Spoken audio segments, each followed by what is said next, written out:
The blizzard screamed like a wounded animal as Clara Whitmore pressed the barrel of her father's old revolver against her temple, her fingers trembling not from cold but from the weight of complete despair. 3 days without food, cast out from society by lies that destroyed everything she'd built. But fate had other plans, for in exactly 17 minutes, she would find a bleeding cowboy in the snow who would transform her from Chicago's disgraced nurse into the most cherished woman in all of Colorado territory. Friends, wherever you're watching from, whether it's snowy Denver or sunny Phoenix, settle in for a tale of redemption forged in ice and blood, and drop your city in the comments so I can see how far this story travels. The wind howled through the gaps in the cabin walls like accusatory voices from her past, each gust carrying whispers of the life Clara Whitmore had lost. She sat on the rough wooden floor, back pressed against the door, as if she could physically bar entry to the memories that haunted her. The revolver lay beside her now, its metal surface dulled by neglect, much like everything else in this forsaken place she'd fled to 3 months ago. "Coward," she whispered to herself, her breath forming small clouds in the freezing air. "You couldn't even do that right." The cabin, if one could generously call it that, had belonged to her late uncle, a prospector who'd died chasing dreams of gold in these Colorado mountains. 4 walls of rotting timber, a roof that leaked snow, and a stone fireplace that mocked her with its emptiness. No wood left to burn, no food left to eat, no dignity left to preserve. Clara pulled the thin blanket tighter around her shoulders, though it offered little protection against the December cold that seeped into her bones like poison. Her hands, once steady enough to perform delicate surgical procedures, now shook uncontrollably. Those same hands that had saved countless lives in Chicago's Presbyterian Hospital, that had been written about in medical journals as the most skilled nursing hands in the Midwest. She laughed bitterly at the memory, the sound cracking like ice in the silence. "The angel of mercy," she muttered, remembering the newspaper headline from just 6 months ago. More like the fallen angel now. Her stomach cramped violently, reminding her that she hadn't eaten in 3 days. The last of the preserved meat had run out the week before, and the blizzard had made it impossible to reach the nearest town, even if she'd had the courage to show her face there. Even if anyone would sell provisions to the notorious Clara Whitmore, destroyer of reputations, seducer of innocent young men, or so the Chicago Tribune had printed in bold letters across its front page.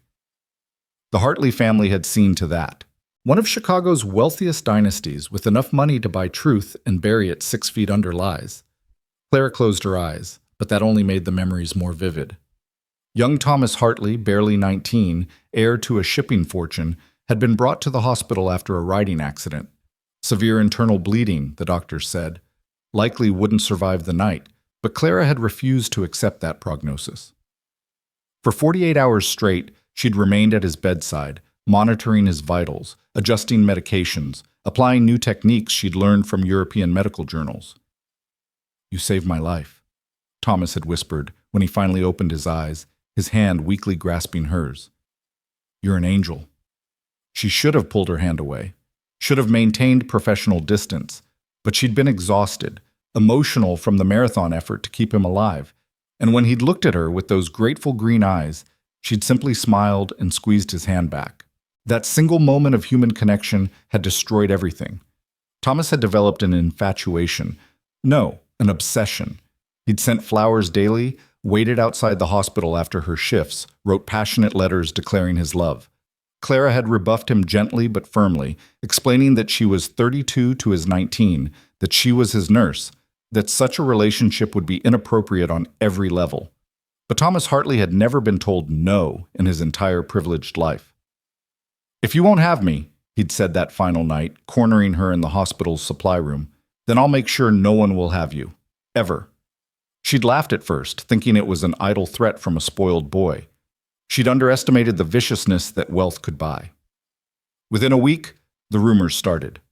Whispers that Clara had seduced young Thomas while he was vulnerable, that she'd administered unnecessary medications to keep him dependent on her care, that she'd been seen in compromising positions with him during night shifts. The hospital board had called for an investigation. Thomas testified with tears streaming down his face, the perfect picture of an innocent victim. His mother, Margaret Hartley, had sat in the gallery, her cold blue eyes fixed on Clara with satisfaction as her son spun lie after lie. "She told me she loved me," Thomas had sobbed to the board. "She said if I didn't submit to her advances, she would let me die. I was so weak, so scared. I couldn't fight her off." The other nurses who could have vouched for Clara's character had suddenly developed collective amnesia, unwilling to risk the Hartley family's wrath. The doctors who had praised her work remained silent, protecting their own positions. Even Dr. Morrison, who had mentored her for 5 years, had simply shaken his head when she'd begged him to speak on her behalf. "I have a family to feed, Clara," he'd said, not meeting her eyes. "I'm sorry."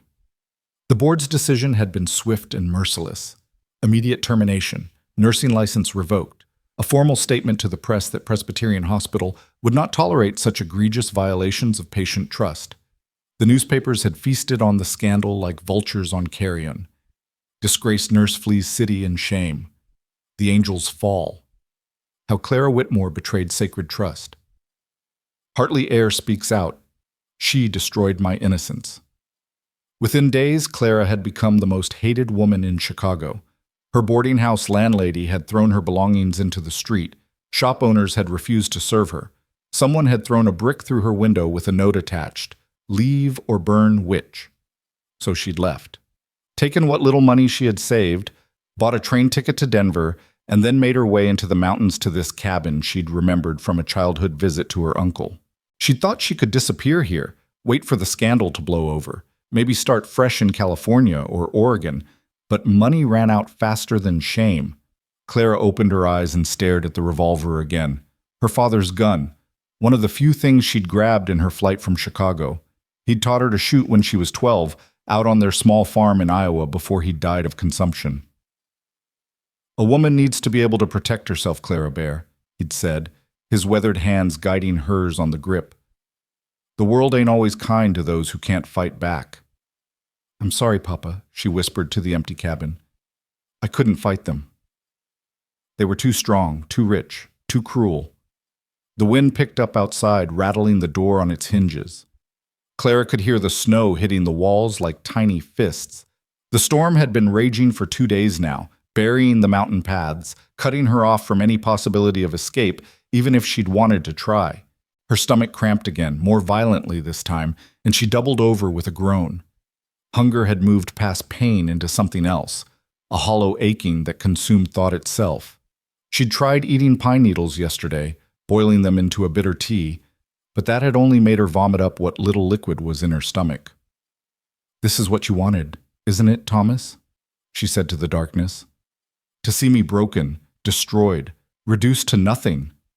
She thought of him, probably warm in his family's mansion, surrounded by servants and luxury, his reputation intact, enhanced even, as the brave young man who'd survived a predatory nurse's advances.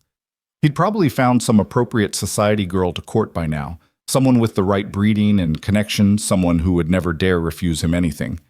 Clara picked up the revolver again, feeling its weight. 1 bullet. She'd checked.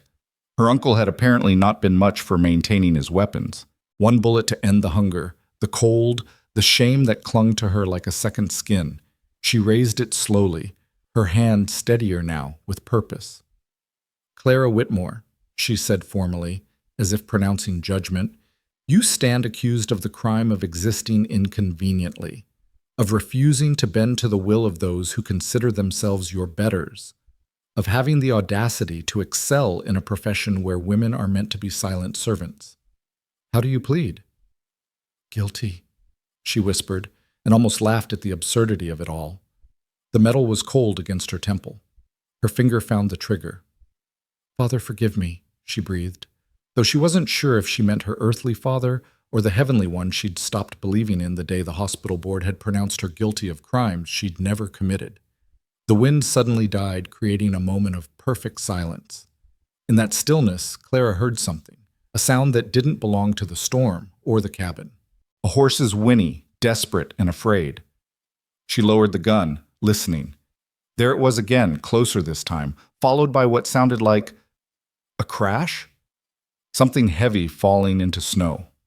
Clara stood slowly, her legs protesting after hours of sitting on the cold floor.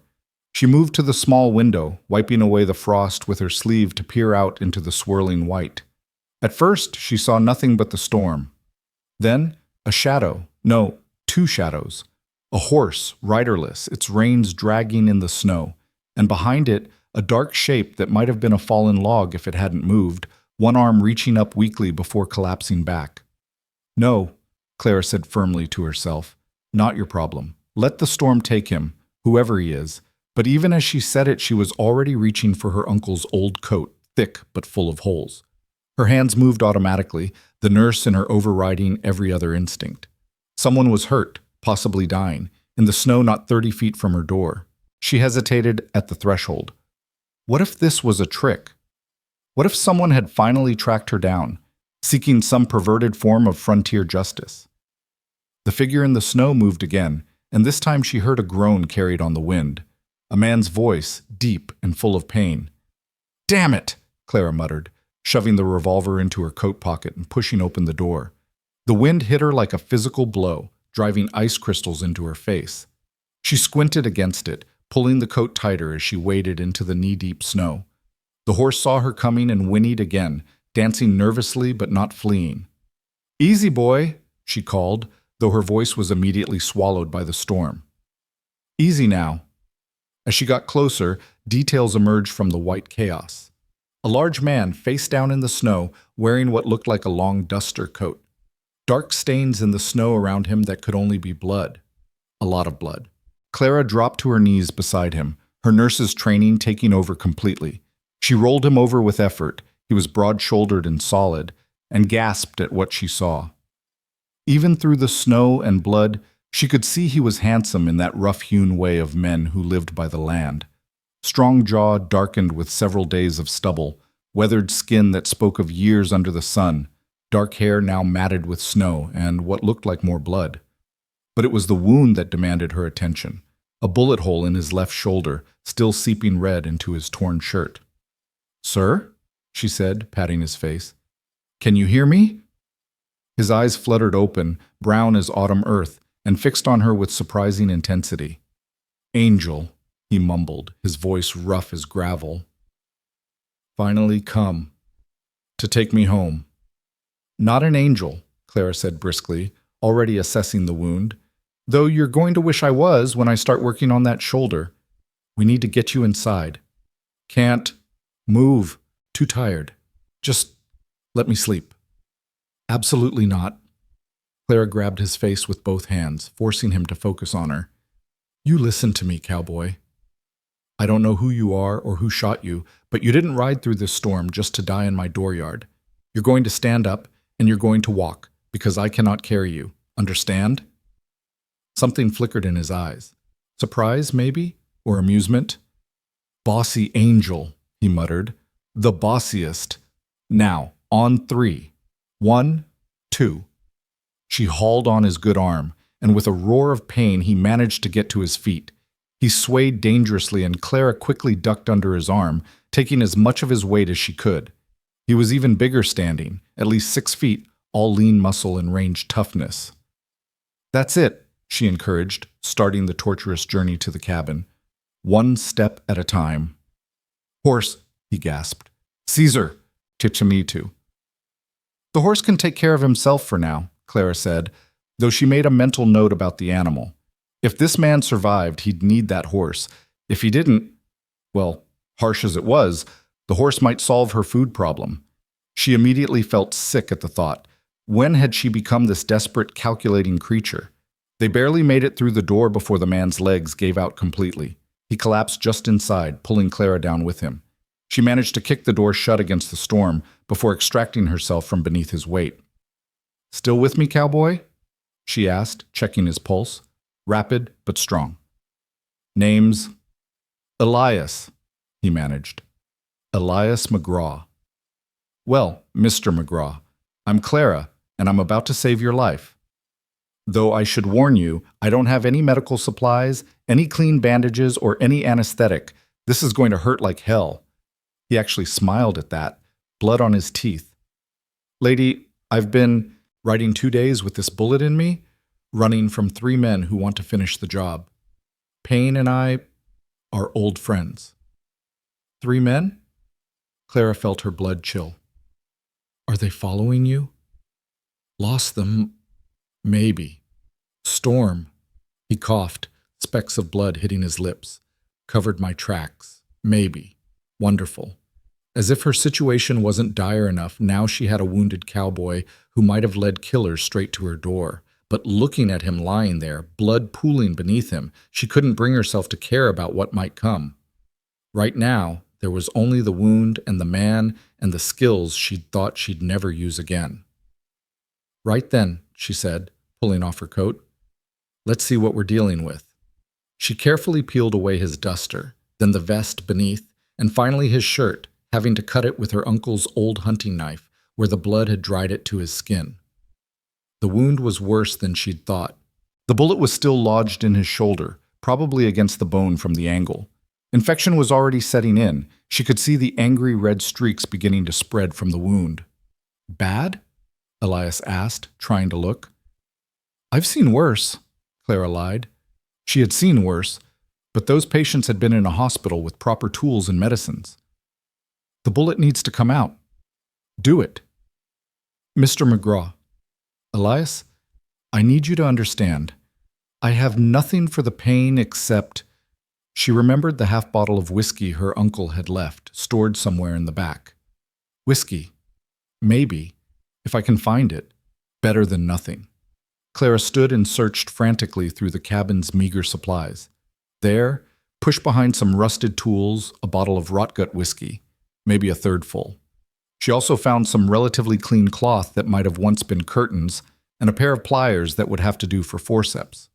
When she returned, Elias had managed to prop himself against the wall. His face was pale beneath his tan, but his eyes were alert, watching her every move. You've done this before, he observed. Clara hesitated, then nodded. I was a nurse. In another life. Lucky me, he said with another pained smile. Finding the one medical professional in these mountains. Former medical professional, she corrected, kneeling beside him with the supplies. And your luck is debatable, considering the conditions. Here. She handed him the whiskey. Drink as much as you can. He took a long pull, grimacing. Awful stuff. It's about to be your best friend. Take another. While he drank, Clara sterilized the pliers in the fireplace flames, or tried to.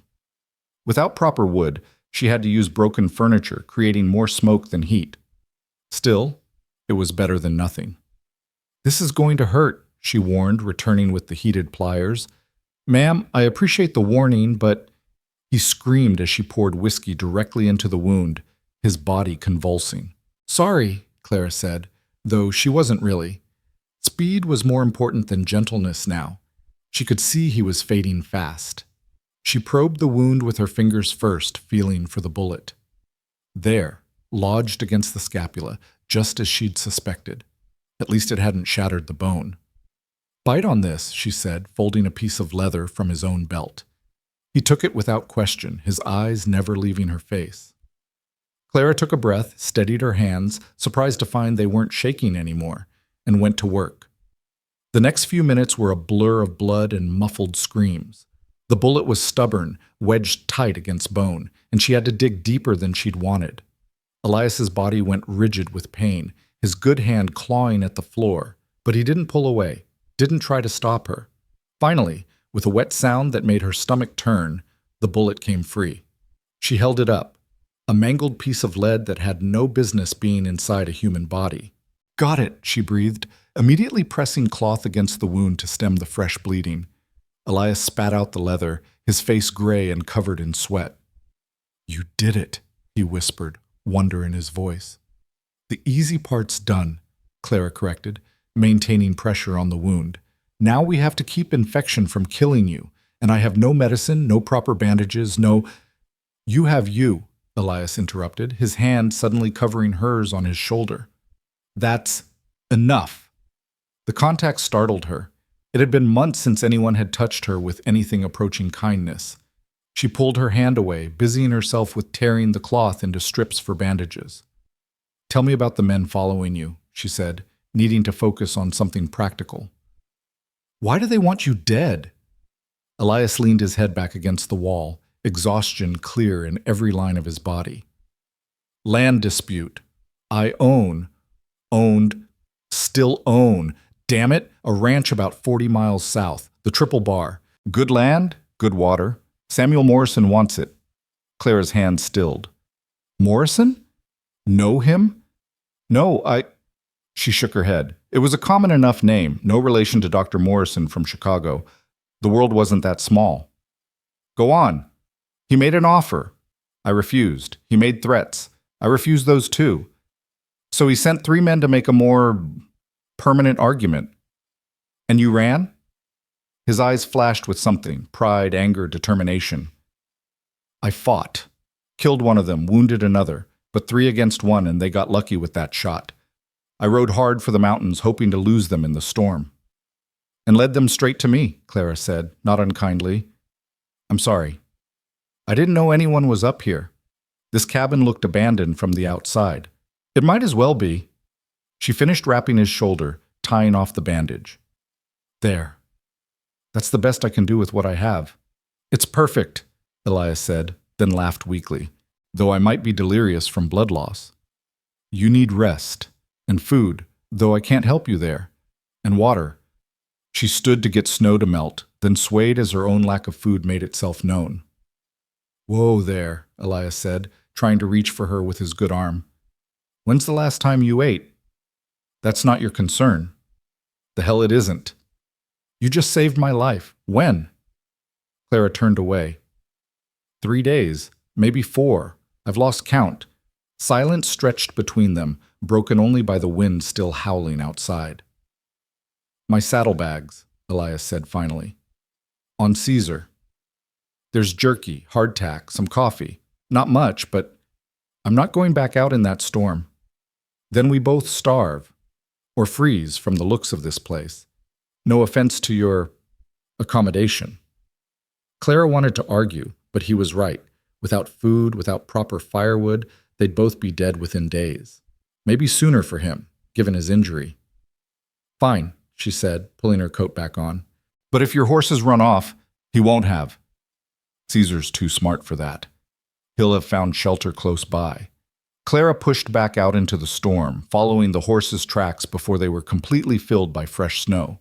She found Caesar pressed against the lee side of the cabin, relatively protected from the worst of the wind. The horse nickered softly when he saw her. Easy, boy, she said, approaching slowly. I'm a friend.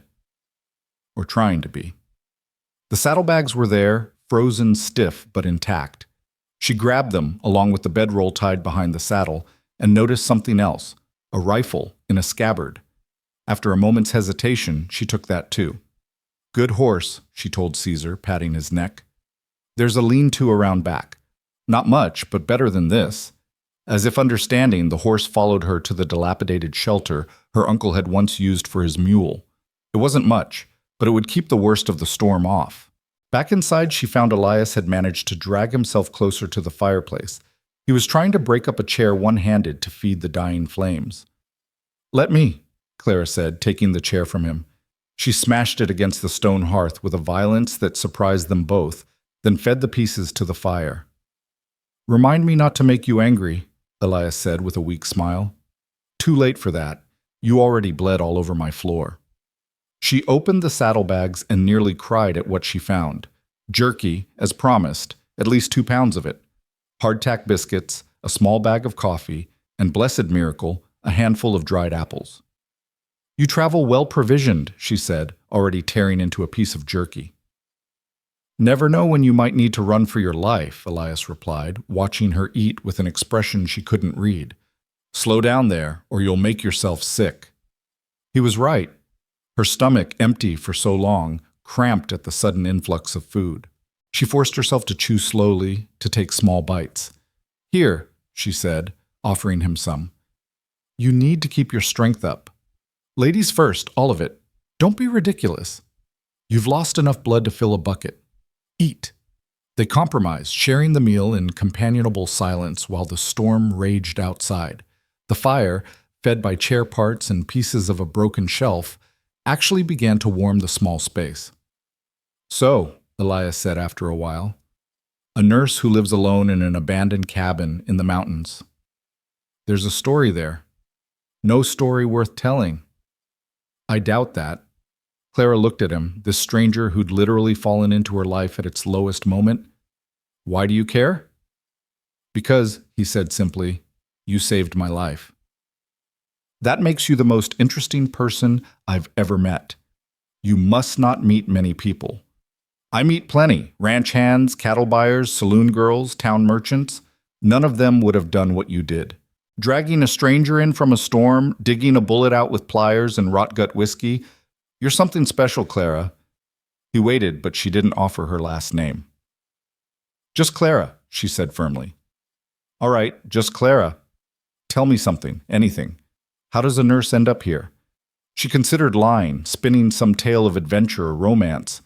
But she was too tired, too hungry despite the food, too worn down by months of carrying her shame alone. "I was accused of something I didn't do," she said finally. "By people too powerful to fight. I lost everything. My career, my reputation, my home. This cabin belonged to my uncle. It seemed as good a place as any to disappear." Elias was quiet for a long moment. "I'm sorry," he said finally. "People with power, they think they can take whatever they want, destroy whoever stands in their way. Samuel Morrison is the same. When I wouldn't sell, he tried to ruin me. Poisoned my water holes, scattered my cattle, turned the town against me with lies about my character. But you fought back. I tried. Look where it got me." "You're alive," Clara pointed out. "That's more than Morrison expected." "Thanks to you." He shifted, wincing at the movement. "When this is over, when I get back to my ranch, you assume you're getting back." "I am. And when I do, you're coming with me." Clara laughed, but there was no humor in it. "I don't think so." "Why not? You have somewhere else to be? Something keeping you here?" She gestured around the freezing, dilapidated cabin. "Clearly, I'm living my dream." "I'm serious. I need a nurse at the ranch. I'm not a nurse anymore." "You seemed pretty nurse-like when you were digging that bullet out." "That was different. That was you being who you really are," Elias said quietly. "Not whoever those bastards in your past tried to make you believe you were." Clara felt tears threaten, and she turned away, angry at herself for the weakness. "You don't know me. You don't know what I was accused of, what everyone believes I did. I know you saved a stranger's life without hesitation. That tells me everything I need to know." Before Clara could respond, a sound cut through the storm. Horses, multiple ones, and they were getting closer. Both of them froze. "The fire," Clara whispered. "They'll see the smoke." "Get the rifle," Elias said, already trying to stand. "How many bullets?" Clara checked. 5. 3 men, 5 bullets. I've had worse odds. "You can barely stand." "Then I'll sit and shoot. Help me to the window." Clara supported him to the small window that faced the approach to the cabin. Through the swirling snow they could see 3 riders, dark shapes against the white. "Morrison's men," Elias confirmed, his jaw tight. "The one in front is Jake Morrison, Samuel's son. The others are hired guns, Briggs and Coates. They're going to kill us both." "No," Elias said firmly, taking the rifle from her. "They're not. You're going to take Caesar and ride for town. I'll hold them off." "Don't be stupid. You couldn't hold off a determined raccoon in your condition." "Clara!" "No. We do this together or not at all." He looked at her, something fierce and appreciative in his eyes. "You sure?" "I've been running for months," Clara said, checking the revolver in her pocket. 1 bullet, better than none. "I'm done running." The riders had stopped about 50 yards from the cabin. Jake Morrison's voice carried over the wind. "McGraw, we know you're in there. Saw your horse's tracks, saw the smoke. Come out and face justice like a man." "Justice?" Elias called back. "Is that what you call shooting a man in the back? You killed Paulson." "Paulson was trying to burn my barn with my horses inside. I'd kill him again." "You took something that belongs to my father. The triple bar belongs to me," Elias roared. then doubled over coughing, fresh blood speckling his lips. Clara steadied him. Save your strength.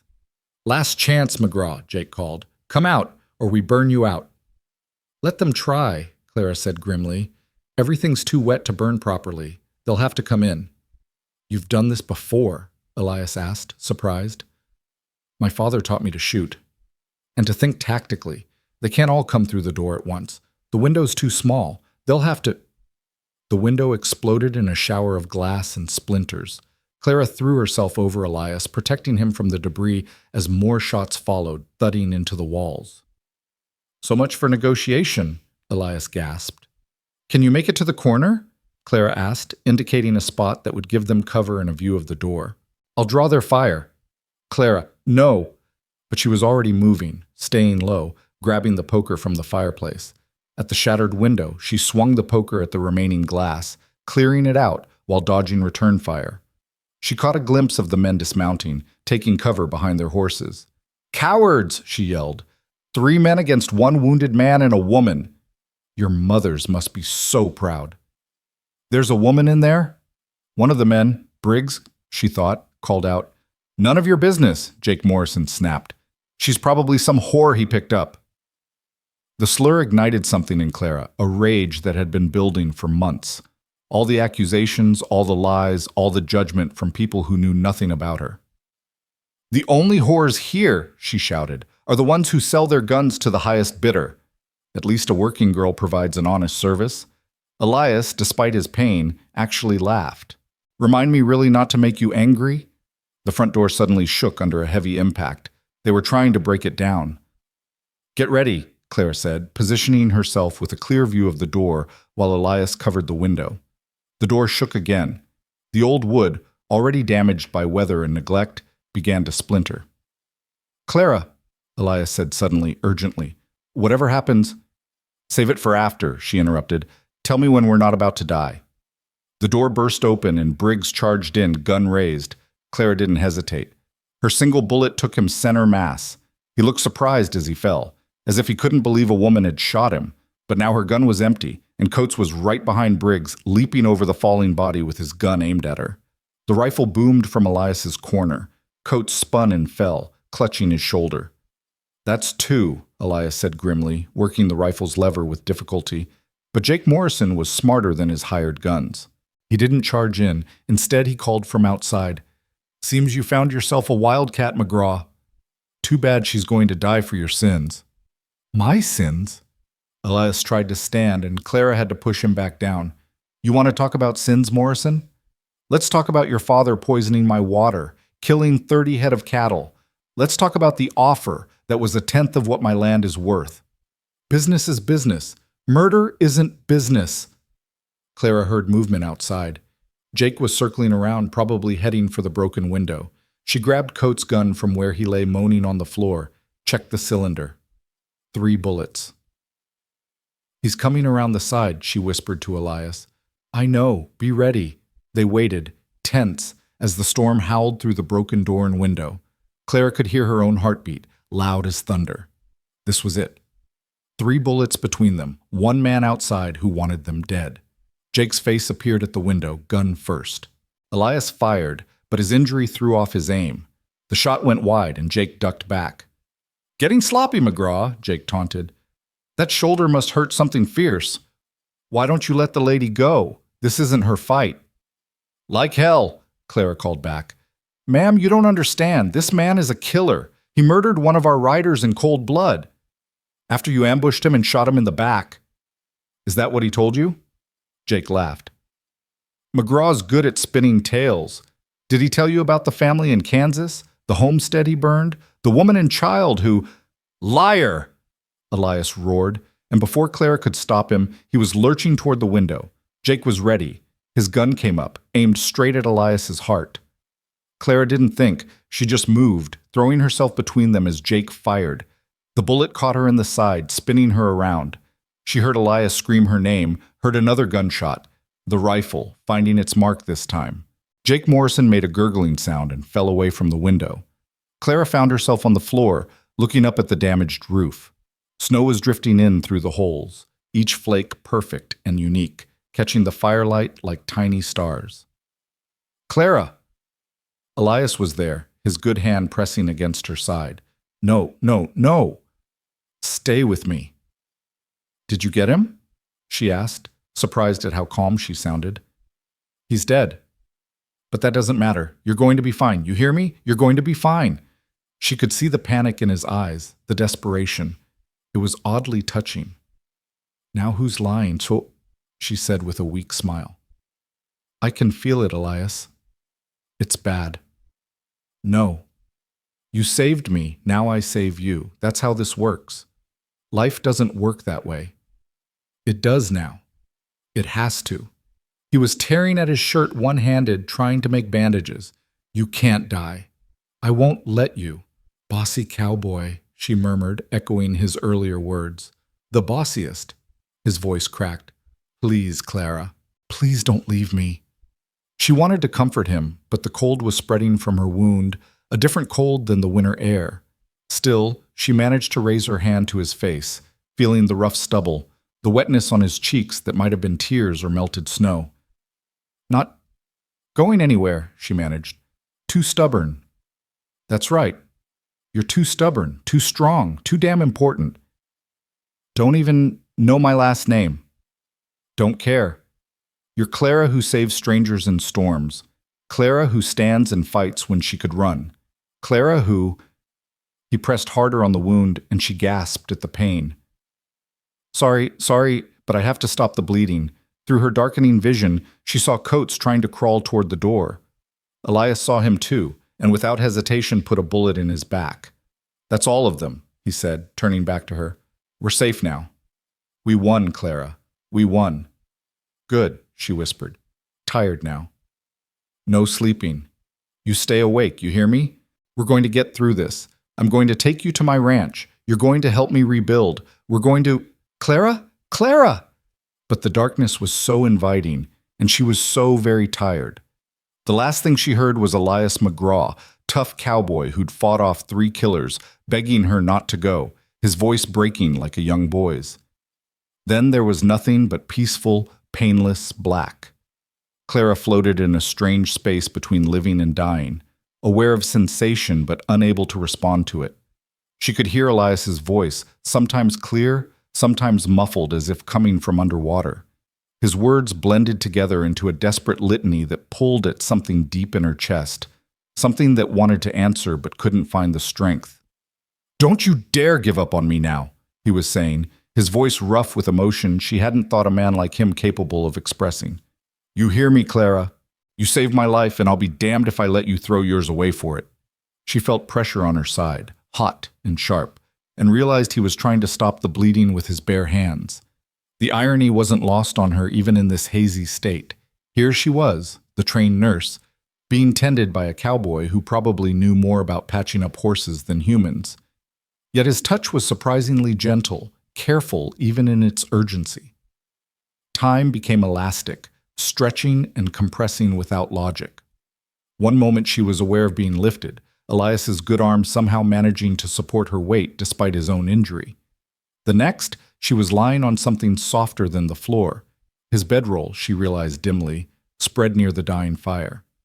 He dragged it inside from Caesar's saddle, though she couldn't imagine how he'd managed it with his shoulder torn up the way it was. "Stay with me, Clara," he kept saying, over and over like a prayer or a command he expected the universe to obey. "Just stay with me." She wanted to tell him she was trying, but her mouth wouldn't form the words. Instead, she focused on breathing, each inhale a monumental effort that sent fire spreading from the wound in her side. The bullet had caught her just below the ribs on the left side, and she knew enough anatomy to understand what that meant. If it had hit anything vital, liver, kidney, spleen, she'd already be dead. But even a flesh wound could kill out here, with no proper medical supplies, no way to prevent infection. Through her drifting consciousness, she heard Elias moving around the cabin, cursing steadily under his breath as he searched for anything useful. The sound of fabric tearing. He was making more bandages from something. The splash of liquid. The last of the whiskey being saved for wound cleaning. The crack of wood being broken for the fire. "Found some moonshine hidden in the wall," he said, his voice closer now. Your uncle had interesting taste. This is going to hurt like hell, Clara, but I've got to clean it proper. She tried to brace herself, but nothing could have prepared her for the liquid fire he poured into the wound. Her back arched off the bedroll, a scream tearing from her throat before darkness mercifully claimed her again. When she next surfaced, pale morning light was filtering through the broken window. The storm had passed, leaving an eerie quiet broken only by the occasional crack of ice falling from the roof. She was warm, actually warm, and it took her a moment to realize why. Elias was pressed against her right side, his body heat keeping the worst of the cold at bay. His injured arm was bound tight to his chest, but his good arm was wrapped protectively around her, holding her close. She must have made some sound or movement because his eyes snapped open immediately, alert despite what must have been an exhausting night of keeping watch. "Clara," he breathed, his hand immediately going to her face. "Thank God. How do you feel?" "Like I've been shot," she managed, her voice barely a whisper. He actually laughed at that, a sound of pure relief. "Your color's better. The bleeding stopped around midnight. I was worried, but you're tougher than you look." "Had to be," she said, then winced as talking pulled at the wound. "The bodies." "Dealt with. Drag them outside, far from the cabin. The cold will keep them until we can get to town. Report what happened." "Self-defense," Claire said firmly. "They attacked us." That's the truth of it. Though whether anyone will believe us over Samuel Morrison's version is another matter. He owns half the territory's lawmen. Clara tried to sit up, gasping as pain lanced through her side. Elias immediately pressed her back down, his hand gentle but firm on her shoulder. "Don't even think about it. You need rest." "We can't stay here," she protested. "Morrison will send more men when these three don't come back." "Let him. I've got their guns now, plenty of ammunition, and something tells me you're an even better shot when you're not saving my fool hide." "Elias, no arguments. You're in no condition to travel, and neither am I if we're being honest. We hole up here for a few days, get our strength back, then we make for my ranch. I've got men there, good men who'll stand with us against Morrison." "You're assuming they haven't already been bought off or run off." His jaw tightened. "Tom Brennan's been my foreman for 10 years. He'd die before betraying me. And the others, most of them anyway, they're loyal. They know what Morrison is." Clara studied his face, seeing the doubt he was trying to hide. "But you're not sure." "I'm sure of Tom. The others, Morrison's got deep pockets and a talent for making threats that stick. But it doesn't matter. We'll face whatever comes." "We?" Clara asked softly. He looked down at her, something intense in those brown eyes. "You took a bullet for me." "You think I'm letting you out of my sight after that?" "I didn't mean to," she admitted. "My body just moved. That's what makes it mean something. You didn't think about it, didn't calculate the odds or the benefit. You just acted, putting yourself between me and harm. Nobody's ever done that for me before." "Nobody's ever fought beside me before," Clara replied. "When those men came, you could have traded me for your life. Told them I was nobody, just some woman you'd found. They might have let you go. Never crossed my mind." "Why?" He was quiet for a long moment, his thumb absently stroking her shoulder where his hand rested. "My mother used to say that God puts people in our path for a reason. That morning I was ready to die in that snow, figured it was better than letting Morrison win. Then you appeared, all fury and competence, dragging me inside like I was a sack of grain that personally offended you. You didn't just save my life, Clara. You reminded me why it was worth saving." Before Clara could respond to that, a sound from outside made them both freeze, horses approaching, several of them. "Morrison's reinforcements," Clara whispered. Elias was already reaching for the rifle, his face grim. "Get behind the overturned table. If things go bad, things are already bad, and I'm not hiding while you fight. Clara, you can barely move. Then prop me up where I can shoot." They stared at each other for a moment, wills clashing. Then Elias smiled, that crooked grin that transformed his weathered face. Stubborn woman. Fool cowboy. He helped her to a position where she could see the door, placed a loaded revolver in her hands. His fingers lingered on hers for a moment. "Whatever happens," he started. "Save it for after," she interrupted, echoing her words from the night before. "We're going to survive this, remember?" The horses were closer now. Elias moved to the window, rifle ready. Then he relaxed slightly, confusion replacing tension. "Well, I'll be damned," he muttered. "What?" "That's Tom Brennan's bay mare, and unless I'm seeing things, that's Tom himself riding her." Sure enough, a voice called out, "Elias McGraw, you better be alive in there or I'm going to kill you myself for making me ride through that bastard of a storm." Elias actually laughed. "Tom, you old buzzard, get in here." The door, barely hanging on its hinges after the previous night's violence, pushed open to reveal a grizzled man in his 50s, followed by 3 younger cowboys. Tom Brennan took in the scene. The blood, the bodies visible through the window, Clara lying wounded with a gun in her hand, and whistled low. "Looks like we missed one hell of a party." "Morrison's men," Elias explained. "Jake Morrison himself, actually." Tom's weathered face hardened. "Good. Saves me the trouble. We've got problems, boss. Morrison's been spreading money around town like seed corn. Sheriff Daniels has a warrant for your arrest, claims you murdered Jake and stole horses from the Morrison spread." "The horses they stole from me first, you mean?" "Truth doesn't matter when Gold's doing the talking. We need to get you out of here, both of you," he added, looking at Clara with curious eyes. "This is Clara," Elias said simply. "She saved my life, took a bullet for me." Tom's eyebrows rose. "That's so. Well, ma'am, anyone who'd take lead for this fool is good people in my book. Can you ride?" "I can do whatever needs doing," Clara said, though the effort of holding the revolver was already exhausting her. "Like hell," Elias interrupted. "She's not going anywhere until that wound's had time to heal." "We don't have time," Tom argued. "Morrison's got 20 men heading this way.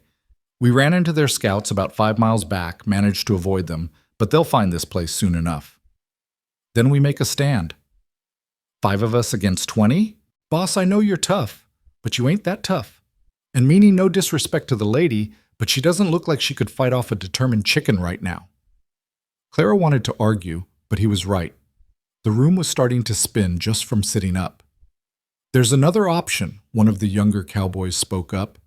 "The old mine road through Devil's Canyon. It's treacherous as hell in this snow, but Morrison's men won't follow. They're hired guns, not mountain men." "That road's been washed out for 2 years, Tom protested. "The main bridge, yeah. But there's a way around if you know where to look. My cousin runs supplies to the mining camps that way." Elias looked at Clara. "It's risky. The journey could kill you." "Staying here definitely will," Clara pointed out. "At least this way we have a chance." "The lady's got sand," Tom observed approvingly. "All right, we do this smart. Jim, you and Pete get the horses ready. Double-check all the gear. We can't afford any equipment failures on that road. Sam, help me rig a travois. The lady can't sit a horse with that wound." "I can ride," Clara protested. "Ma'am, meaning no disrespect, but you're white as fresh snow and bleeding through those bandages. You try to sit a horse for 20 miles of mountain road, you'll be dead before we reach the halfway point." He was right, and Clara knew it. The frustration of being helpless, of needing to be saved after she'd spent so long being the one doing the saving, burned in her chest. Elias knelt beside her. "It's not weakness to accept help, Clara.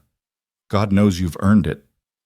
While the men prepared for departure, Elias helped Clara into warmer clothes, his own spare shirt and coat, since hers were ruined with blood. The shirt hung on her like a tent, but it was clean and warm and smelled of leather and wood smoke and something uniquely him. "Thank you," she said as he carefully buttoned the coat around her. "For what?" "Not leaving me behind." "Most men would." "I'm not most men, and you're not most women." Tom returned with news that the travois was ready, a makeshift stretcher suspended between 2 poles that would drag behind one of the horses. It looked uncomfortable as hell, but it was better than trying to ride. "We've got another problem," Tom said quietly. "Found tracks around the back of the cabin. Someone was here during the storm, watching. One of Morrison's men? Maybe. Or maybe someone else with an interest in your whereabouts. Either way, we need to move now." They bundled Clara onto the travois, padding it with bedrolls and what blankets they could find. The jostle of being moved sent fresh fire through her wound, but she bit her lip to keep from crying out. Elias rode beside her, his good hand occasionally reaching down to touch her shoulder, making sure she was still conscious. The first few miles were relatively easy, following a packed trail through pine forest. But then they turned onto the old mine road, and Clara understood why Morrison's men wouldn't follow. The road, if it could be called that, was little more than a ledge carved into the side of a near vertical cliff. On one side, the mountain rose in a wall of ice-covered rock. On the other, nothing but air and a 500-foot drop to the canyon floor below. The path was barely wide enough for a single horse, and in places, the outer edge had crumbled away entirely. "Easy does it," Tom called back. "One at a time through the narrow sections. Test every step." Clara closed her eyes, trying not to think about the drop inches from where she lay. The travois scraped against the cliff wall with every step the horse took, sending small avalanches of snow and rock tumbling into the void. Then she heard it, a crack like a gunshot. Not a gun, but ice breaking. "Move!" Elias shouted. "The ledge is going!" The horse pulling Clara's travois lurched forward just as the path behind them collapsed, taking a 20-foot section into the canyon. They were now cut off from any retreat. "Well," Tom said with forced cheer, "Morrison definitely won't be following us now." They pressed on, the path growing ever more treacherous. At one point they had to dismount and lead the horses across a section where the ledge was barely 2 feet wide. Elias insisted on guiding Clara's horse himself, despite his injured shoulder. "If you fall because of that wound and take me with you, I'll never forgive you," Clara told him. "Then I won't fall," he said simply. Halfway through the worst section, Clara heard something that made her blood freeze, voices echoing up from below. She looked down and saw them, riders picking their way along the canyon floor, looking for another way up. "They're trying to cut us off," she warned. Tom looked, cursed. "There's only one place they can get up to the road from down there, Widow's Creek Crossing, about 2 miles ahead. If they beat us there." "Then we make sure they don't," Elias said grimly. "Tom, take the others and ride ahead. Set up an ambush at the crossing." "What about you?" "I'll bring Clara." "We'll be slower with the travois, but we'll make it." "Boss, with all due respect, you're in no shape for a fight if they catch you." "I'll manage." "Go." Tom clearly wanted to argue more, but he knew Elias well enough to recognize when his mind was made up. He and the other cowboys spurred their horses forward, disappearing around a bend in the treacherous road. Alone now, except for each other, Elias and Clara made their way slowly along the ledge. The sun was starting to set, painting the canyon walls gold and red. Under different circumstances, it would have been beautiful. "Tell me about your ranch," Clara said, needing distraction from the pain and the drop. "The Triple Bar? It's nothing fancy. 2,000 acres of good grassland, water rights to Crystal Creek, view of the mountains that makes you believe in God even if you don't want to." His voice softened. "My father started it with nothing but 16 cows and determination. Built it into something worth having, worth fighting for." "Is he still there?" "Died 5 years ago. Mother 2 years before that. It's just been me since then." "Lonely?" "Sometimes, but the work keeps you busy. Always something needs doing, fences to mend, cattle to move, horses to break. It's a good life, just empty," Clara finished. He looked down at her. "Yeah, empty. What about you? Family? Parents died when I was young. Uncle raised me for a while, but he wasn't really suited for it. I put myself through nursing school, working nights at a factory. I was so proud when I graduated, thought I'd found my calling." "You did. What those people in Chicago took from you doesn't change what you are. A disgraced woman with no references and a reputation for seducing patients. A healer. A fighter. A woman brave enough to stand between a man and a bullet." Before Clara could respond, gunfire erupted ahead. The ambush at Widow's Creek had begun. "Hold on," Elias said, spurring his horse forward as fast as he dared on the dangerous path, the travois bouncing painfully behind. They rounded the bend to find chaos. Tom and the cowboys had indeed set up an ambush, but Morrison's men had been ready for it. Gunfire echoed off the canyon walls from both sides of the crossing. Clara could see Sam was down, clutching his leg, while Pete tried to drag him to cover. "Give me a gun," Clara demanded. "You can barely sit up. I can shoot lying down. Give me a gun." Elias handed her his revolver without further argument. Clara braced herself as best she could on the bouncing travois and started firing at Morrison's men below. Her first shot went wide, but the second found its mark, sending one man tumbling from his horse. "Where'd you learn to shoot like that?" Elias called back. "Iowa State Fair, 3 years running champion in target shooting," Clara replied, then gasped as the travois hit a rock, sending agony through her wound. The fight was brutal but brief. Caught between fire from above and Clara's unexpected marksmanship from the travois, Morrison's men retreated back down the canyon. But the victory came at a cost. Sam was badly wounded, and they were running low on ammunition. "We need medical supplies," Tom said, pressing a bandana to Sam's leg wound. "The boy's losing too much blood." Clara tried to sit up. "Bring him here." "I can—" "Ma'am, you can barely keep your eyes open," Tom said gently. "Save your strength." But Clara was already examining Sam's wound from where she lay. "The bullet's still in there.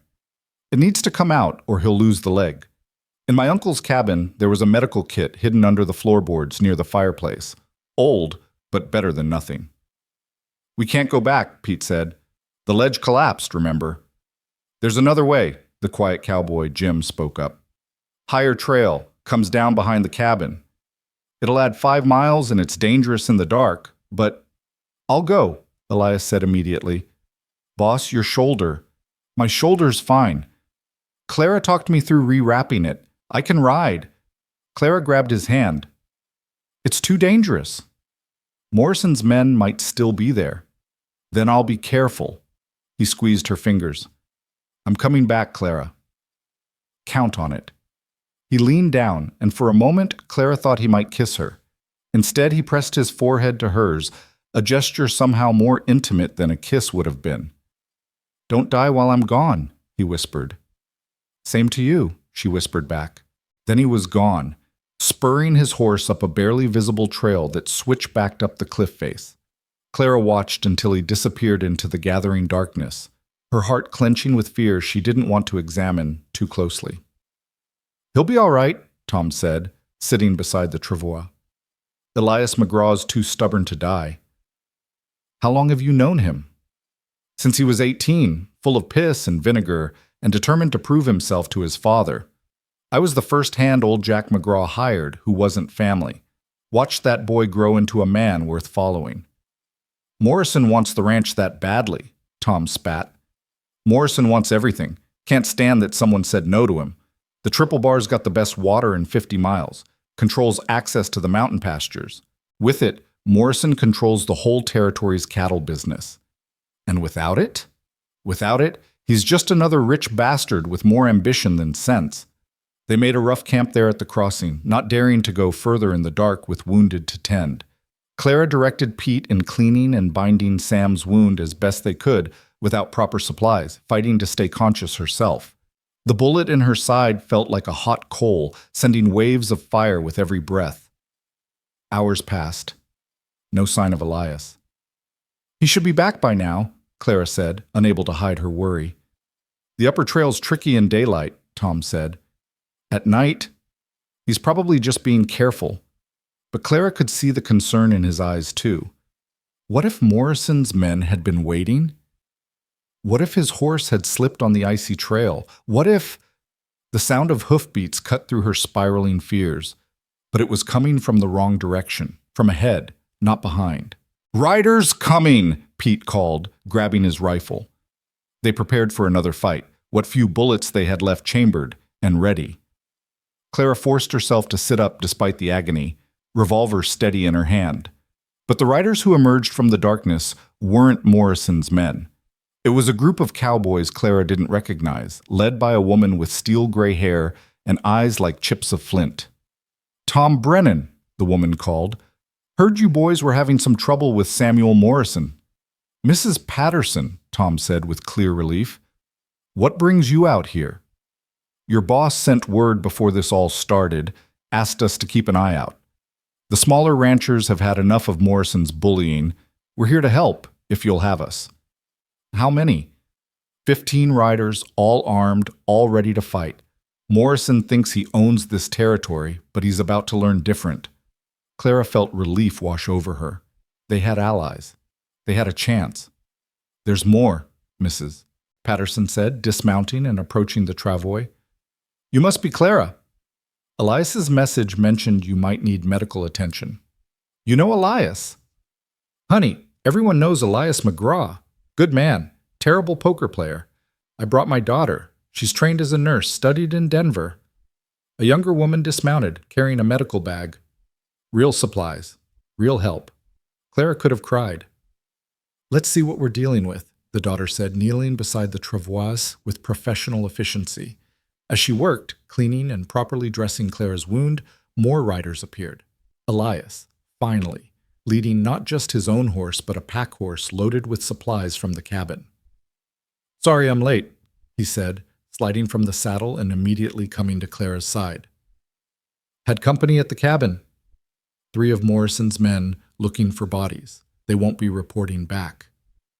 You fought 3 men with that shoulder? Clara demanded. Didn't have to fight. Mrs. Patterson's sons were already there taking care of things.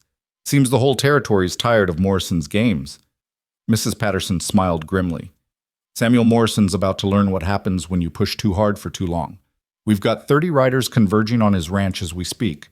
Sheriff Daniels mysteriously decided to visit his sick mother in Denver. And Judge Carter, who Morrison doesn't own, is very interested in those documents your boys lifted from Morrison's safe last month. What documents? Elias asked.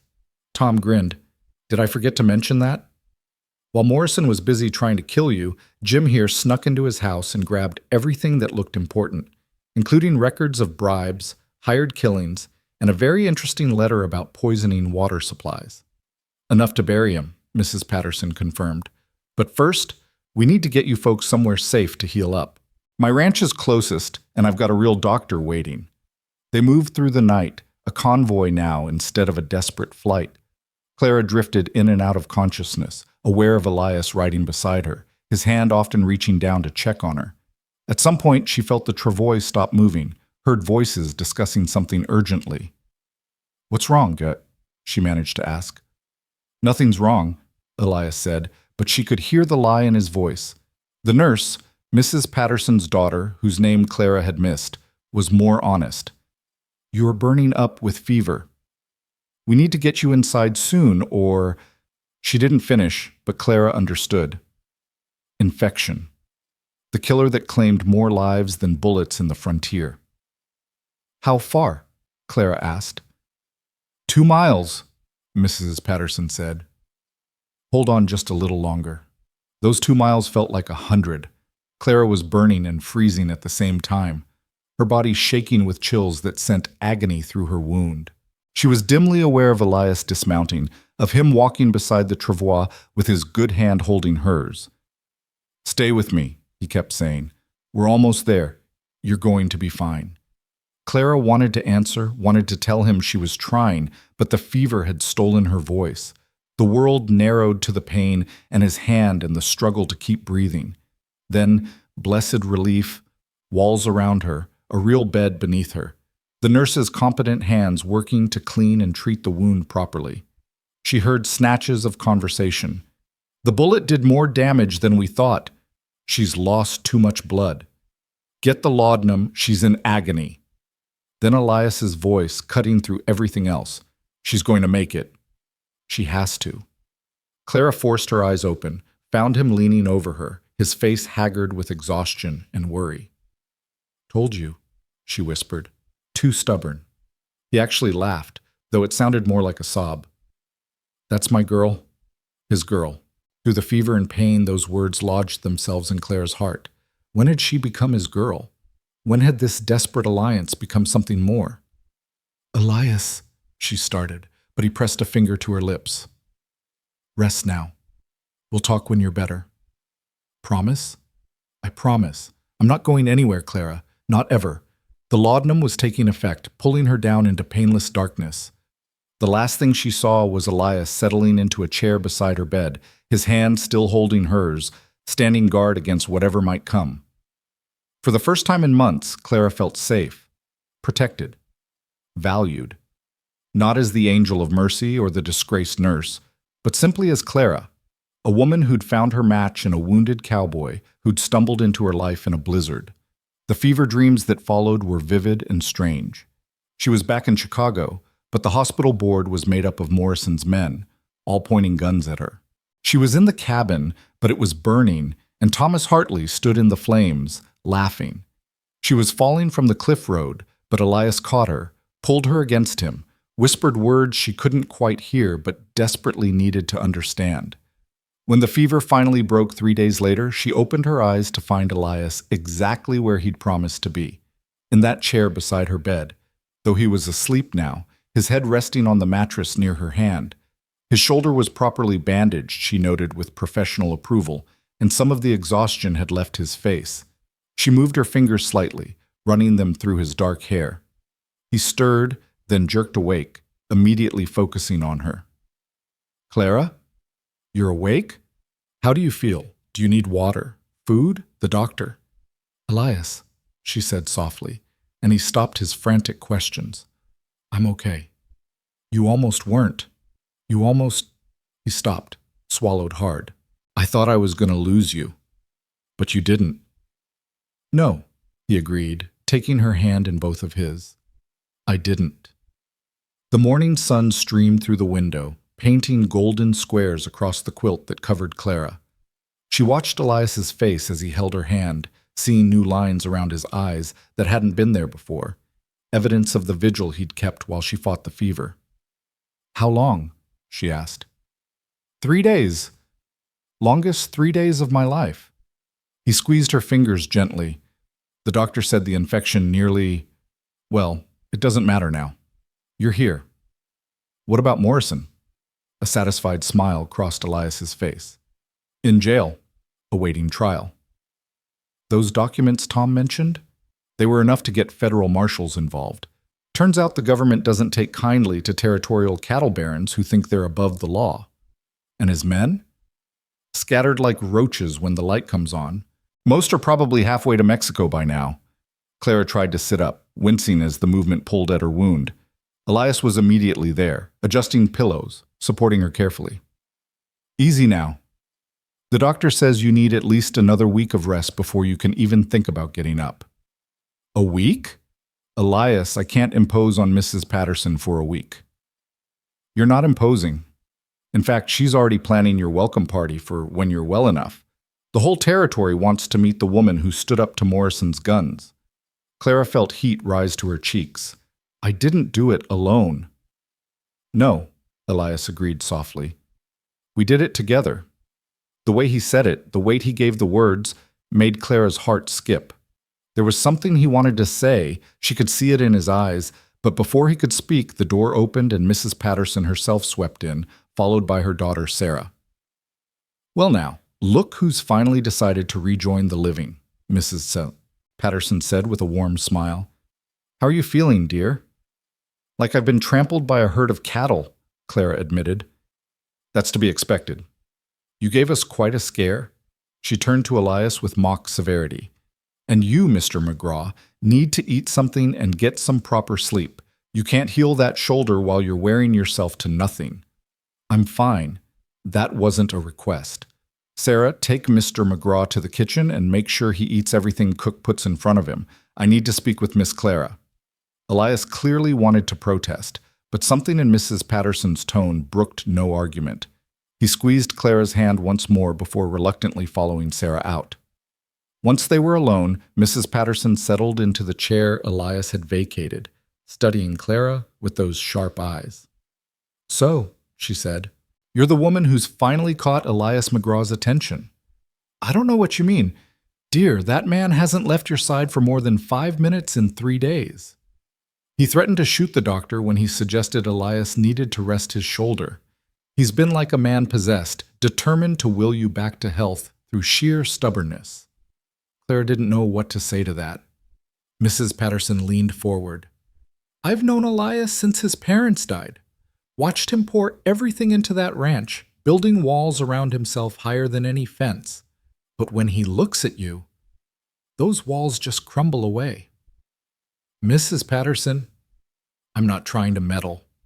"Well, not much anyway. But I thought you should know, before you make any decisions about your future, exactly what you mean to that man." We barely know each other, Clara protested. It's been less than a week since we met. Sometimes a week is all it takes.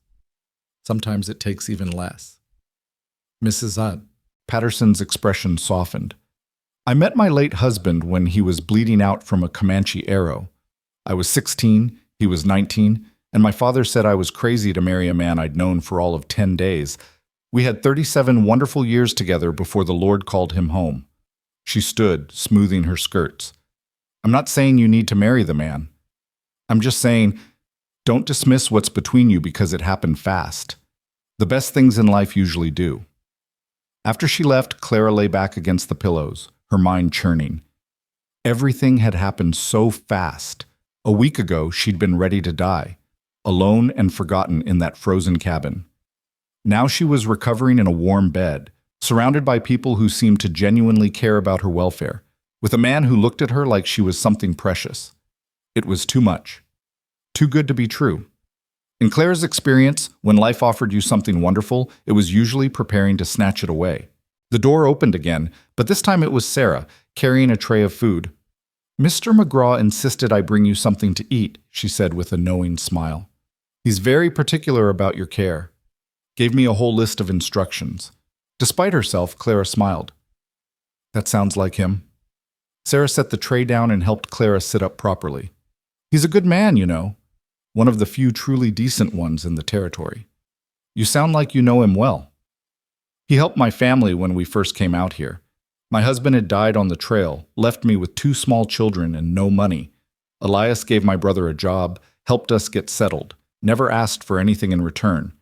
Clara absorbed this information as she ate the soup Sarah had brought. Every story she heard about Elias painted the same picture, a man of integrity in a land where such men were rare. Can I ask you something? Sarah said suddenly. As one nurse to another? Clara nodded. What happened to you? Elias said you were a nurse back east, but something drove you out here. You don't have to tell me if you don't want to, but I recognize the look in your eyes. The same one I had when I lost my position at the Denver hospital. What happened to you? Clara asked instead of answering. I refused to let a patient die. He was Chinese, worked on the railroads. The hospital board said we didn't treat his kind, but I couldn't just watch him bleed out on our doorstep. So I treated him anyway, saved his life, and lost my job for it. You did the right thing. I know, but the right thing doesn't pay bills or put food on the table. If it wasn't for my family, for people like Mrs. Patterson and Elias. Sarah shrugged. What I'm trying to say is, whatever happened to you, you're among friends now. We don't judge here. We've all got our stories. Clara set down her spoon, suddenly unable to eat. I was accused of seducing a patient, a young man from a wealthy family. It wasn't true, but the truth didn't matter. They destroyed me, took everything I'd worked for, and I ran. I came out here to hide, to disappear, maybe to die. Then Elias literally fell into my life. Sarah reached over and squeezed her hand. And now? Now I don't know what to think. Everything's happening so fast. Life's like that sometimes. It moves slow as molasses for years, then everything changes in a heartbeat. Sarah stood to leave, then paused at the door. For what it's worth, I've never seen Elias look at anyone the way he looks at you. Like you're the sunrise after the longest night of his life. Alone again, Clara closed her eyes, trying to process everything. But her thoughts were interrupted by voices from outside, raised in argument. Can't just ride in here and make demands. That was Tom Brennan. I have every right to see her. She was my nurse, a voice Clara recognized with a chill of horror. It couldn't be, not here, not now. But it was. Thomas Hartley, the boy whose lies had destroyed her life, was here in Colorado. Clara forced herself out of bed, ignoring the sharp pain in her side. She made it to the window just in time to see the confrontation in the yard below. Thomas sat on an expensive-looking horse, dressed in fine Eastern clothes that looked absurd in the rustic setting. He was flanked by 2 men who had the look of hired guns. Facing them were Tom, Elias, and several of Mrs. Patterson's ranch hands. Elias had his hand on his gun, his whole body coiled with barely restrained violence. Say her name again, Elias was saying, his voice deadly quiet. Say it, and it'll be the last thing you ever say. Is that a threat? Thomas asked with the arrogant confidence of someone who'd never faced real consequences. It's a promise. Mrs. Patterson emerged from the house, her presence immediately commanding attention. What's this about? Thomas turned to her with a charming smile that made Clara's skin crawl. I'm looking for a woman named Clara Whitmore. I heard she was injured, brought here for care. I've come to check on her welfare. And you are? Thomas Hartley, of the Chicago Hartleys. Perhaps you've heard of us? Can't say I have, Mrs. Patterson replied coolly. We don't much care about Eastern society out here. Well, you should care about this. That woman is dangerous. She's a predator who preys on vulnerable men. She nearly destroyed my life, and I've come to warn you. The rest of his words were cut off as Elias's fist connected with his jaw, sending him tumbling from his horse. Thomas's hired guns went for their weapons, but found themselves facing a dozen rifles from Mrs. Patterson's men. I'd think very carefully about your next move, Mrs. Patterson said calmly. Elias stood over Thomas, who was sprawled in the dirt, blood streaming from his nose. You've got 10 seconds to get back on your horse and ride out of here. If I ever see you again, if you ever come near Clara again, I'll kill you. You don't understand, Thomas sputtered, struggling to his feet. She's manipulated you just like she did me. She makes men think they love her. This time it was Tom who hit him, a solid punch that put Thomas back on the ground. That's enough, Mrs. Patterson said. Mr. Hartley, you're no longer welcome here. Leave now, or I'll have my men escort you to the territorial border. Thomas struggled to his feet again, his fine clothes now covered in dust and blood. This isn't over. My family has influence. Your family has nothing here, Elias cut him off. This isn't Chicago. Your money, your name, your lies, none of it means anything. You destroyed her life once. You won't get the chance to do it again.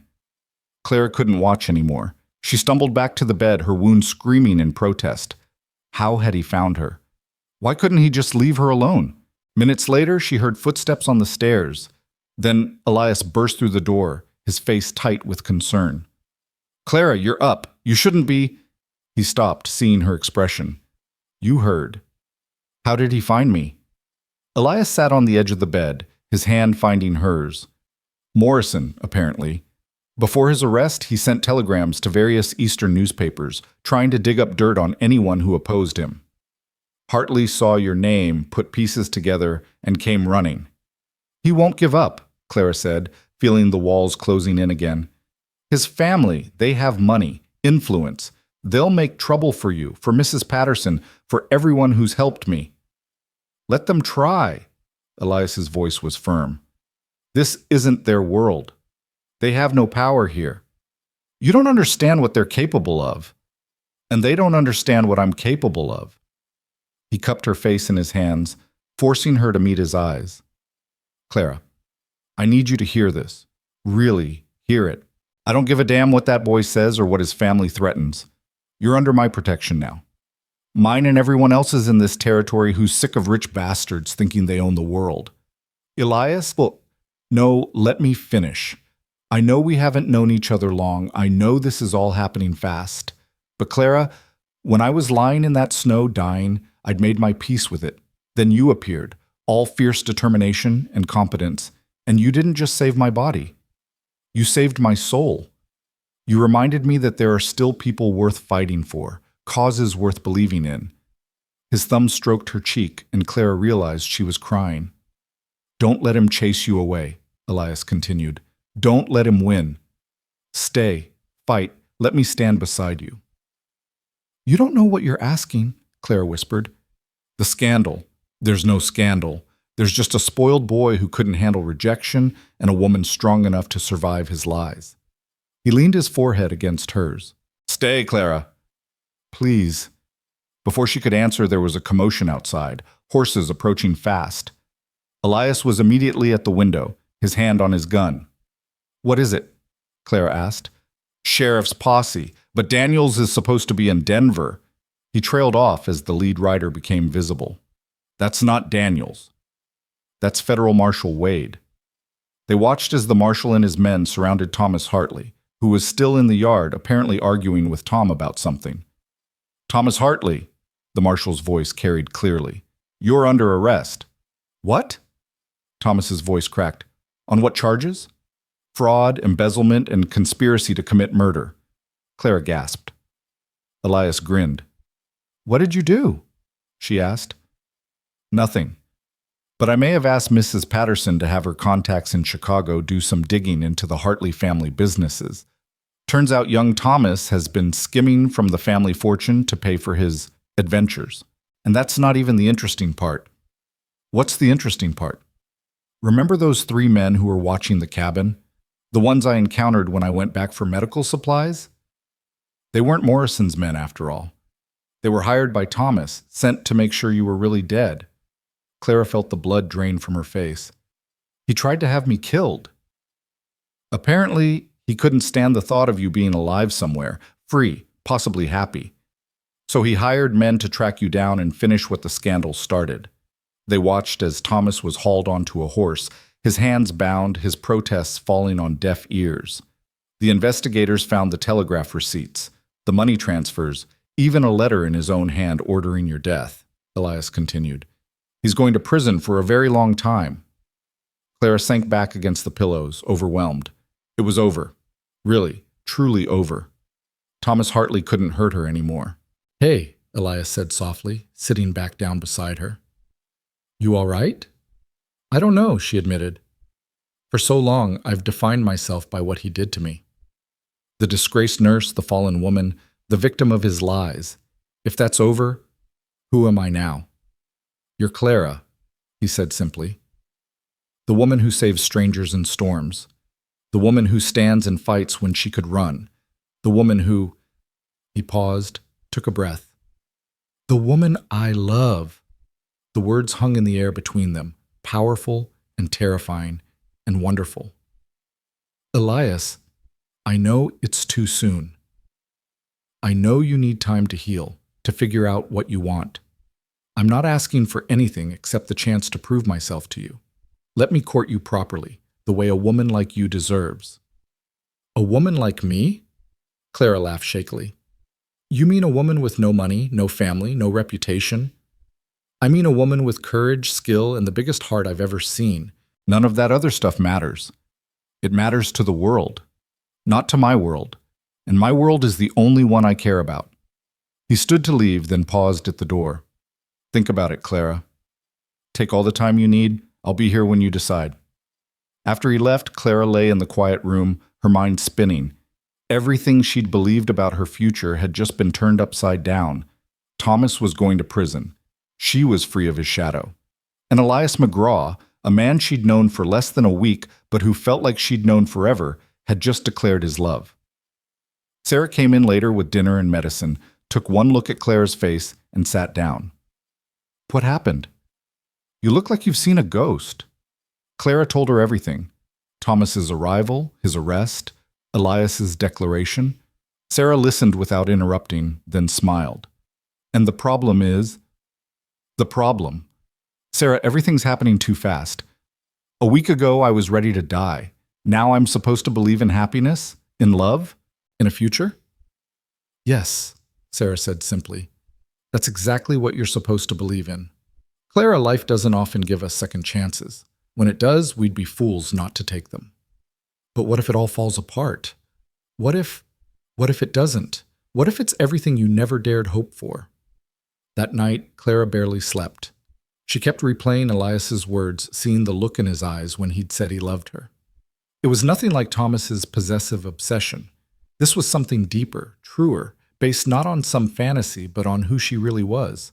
Flaws, scars, and all. The next morning brought unexpected visitors. A group of women from the surrounding ranches, led by Mrs. Patterson, gathered in Clara's room.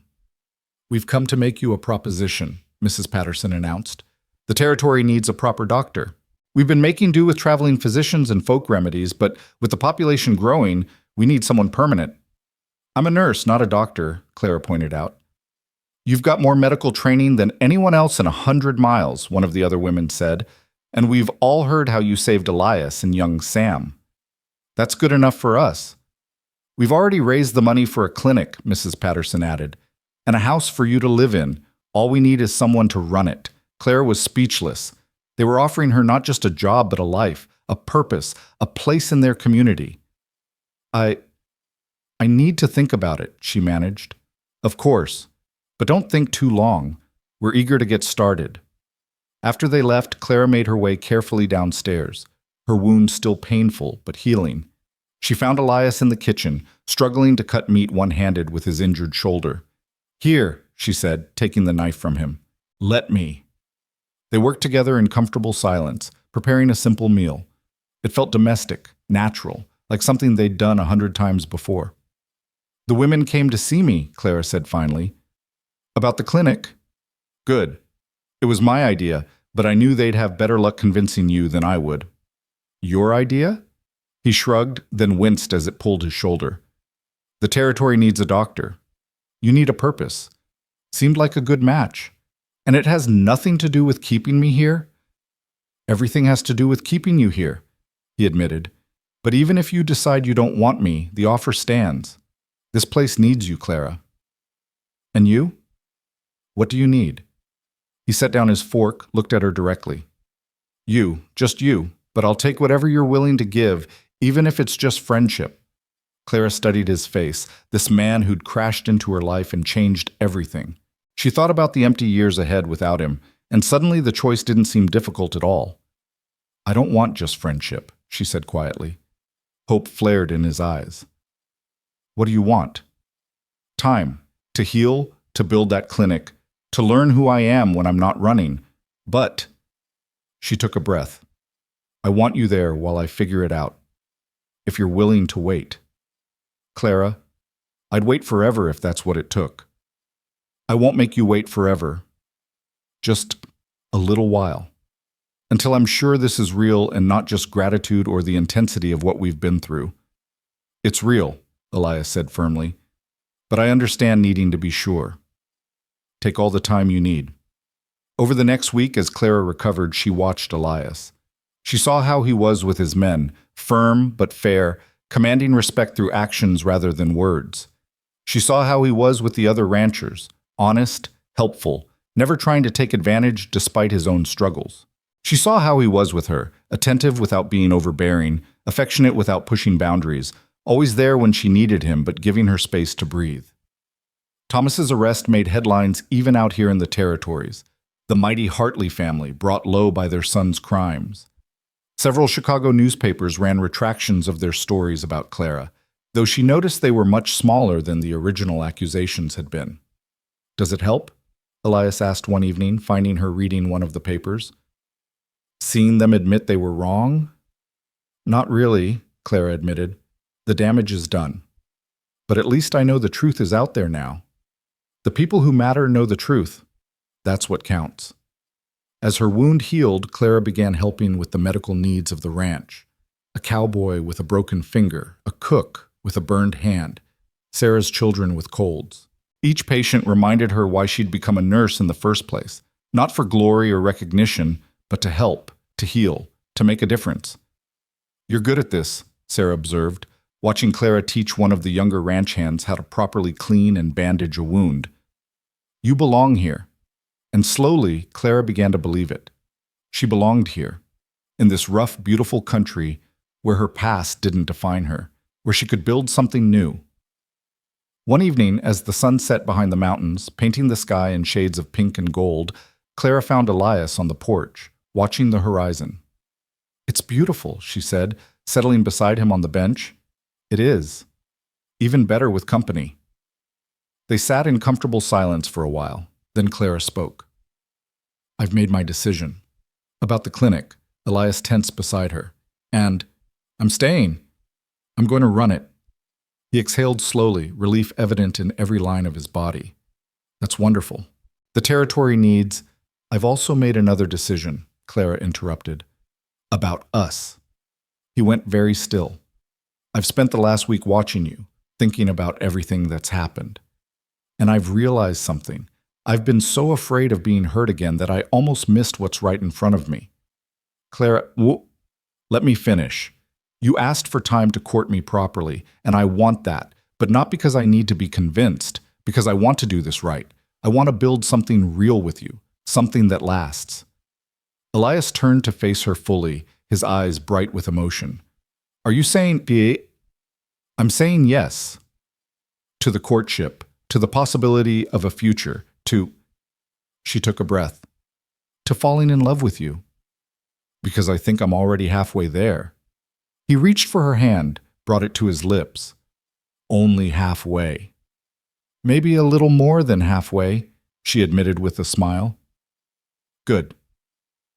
Because I'm completely, entirely, absolutely in love with you, Clara Whitmore. Have been since you dragged me out of that snow and told me I wasn't allowed to die. That was your reason? My medical orders? That and the way you looked at me like I was worth saving. Nobody's ever looked at me like that before. Well, get used to it, Clara said, leaning against his good shoulder. Because I plan on looking at you like that for a very long time. As the stars began to appear in the darkening sky, they sat together on that porch, two wounded souls who'd found healing in each other. The road ahead wouldn't be easy. There was still the ranch to rebuild, Morrison's damage to undo, the clinic to establish. But they would face it together. I have something for you, Elias said suddenly, reaching into his pocket. He pulled out a small leather pouch. I've been carrying this around for days, waiting for the right moment. Inside was a simple silver ring set with a small turquoise stone. It was my mother's, he explained. Not an engagement ring, not yet, but a promise that when you're ready, when you're sure, I'll be here. Clara took the ring, slipped it onto her right hand. A promise, she agreed, until we're both ready for more. However long that takes. It might not be as long as you think, Clara said, surprising herself with the admission. Elias smiled, that crooked grin that had become so dear to her. Is that so? Well, we've already been through gunfights, blizzards, and near-death experiences together. We might as well see how we handle normal life. Normal might be boring after all this. Somehow, Clara said, looking at this man who'd changed everything, I doubt our life will ever be boring. As if to prove her point, Tom Brennan came running around the corner of the house. Boss, we've got a problem. There's a lawyer here from Chicago. Says he's representing someone named Clara Whitmore. Clara's blood chilled. What now? But when they met the lawyer in Mrs. Patterson's parlor, his news was unexpected. Miss Whitmore, I'm here on behalf of your late uncle's estate. My uncle didn't have an estate. He died penniless. Actually, he didn't. He died sitting on one of the richest gold claims in Colorado. He just never filed the paperwork properly. We've been looking for his next of kin for months. Clara stared at the lawyer, a thin man named Henderson, who had the look of someone more comfortable with ledgers than people. The documents he'd spread across Mrs. Patterson's dining table might as well have been written in Greek for all the sense they made to her shocked mind. This can't be right, she said for the third time.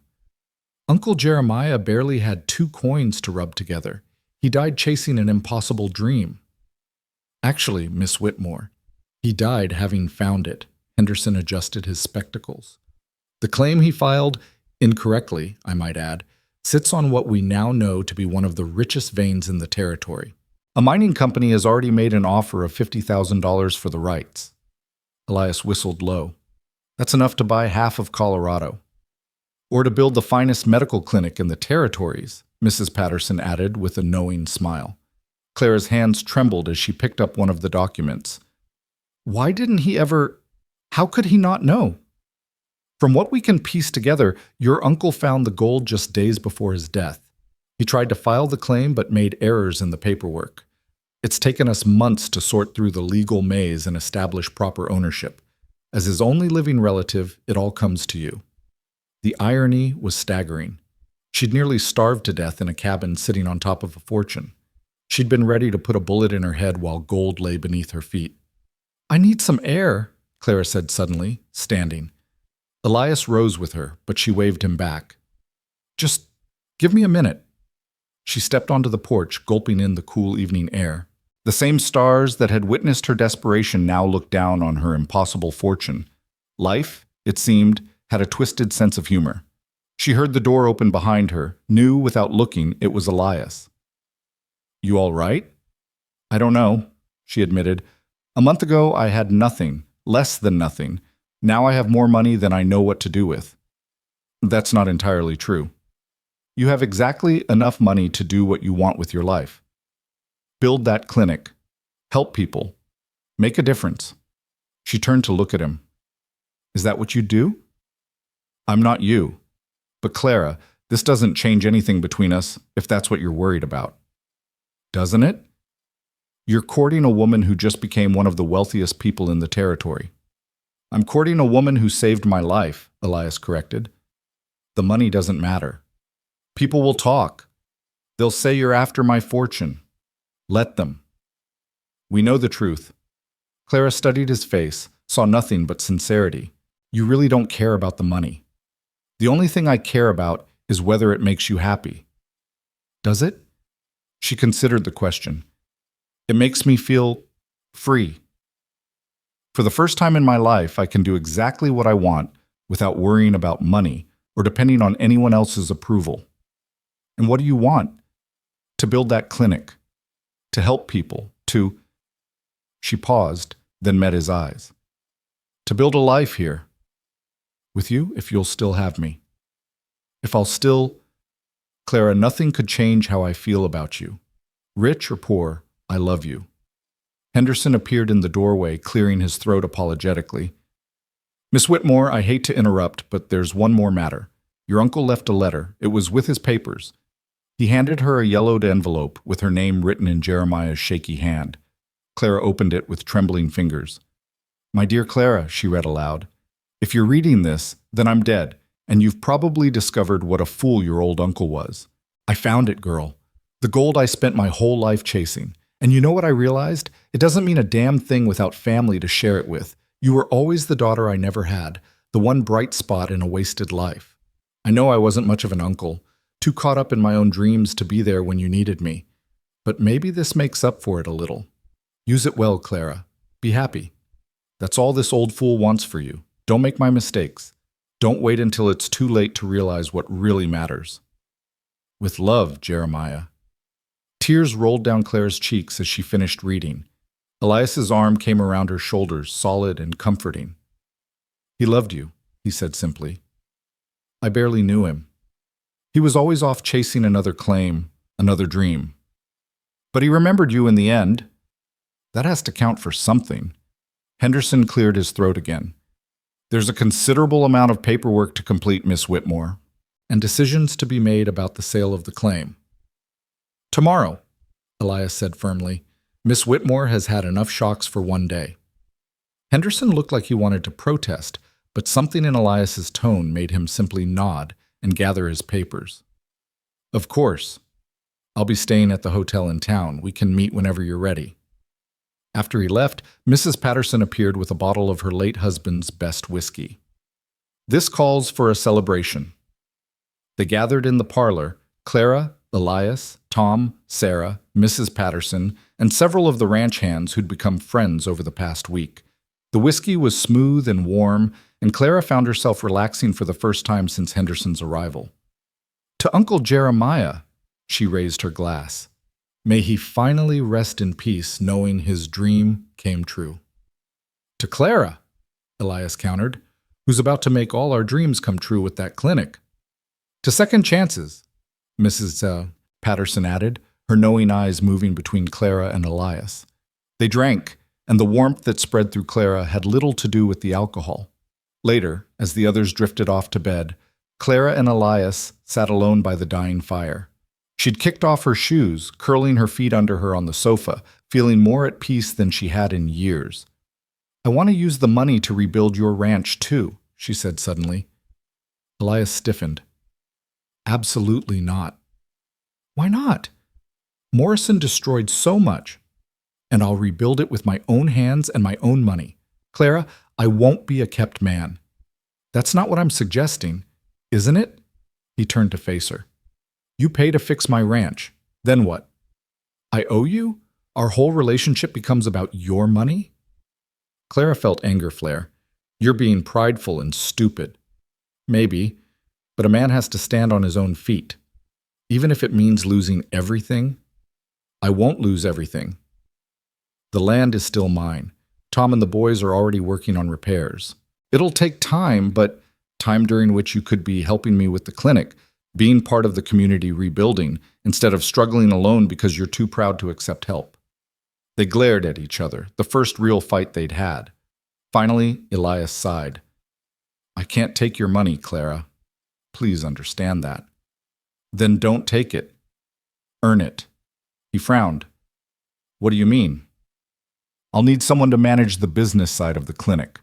Someone who knows the territory, the people, who they trust. Someone to handle supplies, construction, all the things I don't know anything about. I'll pay a fair salary. You want to hire me? I want to partner with you, equal partners in the clinic. You handle business, I handle medicine. That's just giving me money with extra steps. No, it's recognizing that I can't do this alone. I need someone I trust, someone who knows this land and these people. That salary would be earned, Elias, every penny of it. He was quiet for a long moment, considering. Equal partners? Equal. And the ranch? You rebuild it with your salary. Your money, your work, your pride intact. A slow smile crossed his face. You're a clever woman, Clara Whitmore. I'm a practical woman. So do we have a deal? He extended his hand formally. Partners. She shook it, then didn't let go. In business anyway, the other partnership, we're still figuring out, he agreed, but his thumb was stroking across her knuckles in a way that made her breath catch. Elias? Kiss me. He went still. Clara, are you sure? We've been through gunfights and blizzards and near-death experiences. I think we can handle a kiss. He cupped her face with his free hand, leaning in slowly, giving her time to change her mind. She didn't. When their lips met, it was soft at first, almost hesitant. Then Clara made a small sound, her hand coming up to grip his shirt, and the kiss deepened. When they finally pulled apart, both were breathing hard. That was, Clara began. Worth waiting for, Elias finished. We should probably take things slow, Clara said, though her hand was still fisted in his shirt. Absolutely, he agreed, pulling her closer. Be sensible, she added, as his lips found her neck. Very sensible, he murmured against her skin. Elias McGraw, stop that right now. He pulled back immediately, concern in his eyes. I'm sorry, I shouldn't have. She silenced him with another kiss, quick and firm. You should have. Just, not tonight. Not yet. When we do this, I want it to be right. Not because of adrenaline or gratitude or the emotion of the moment. But because we choose it, clear-headed and certain, he agreed, though his eyes were dark with want.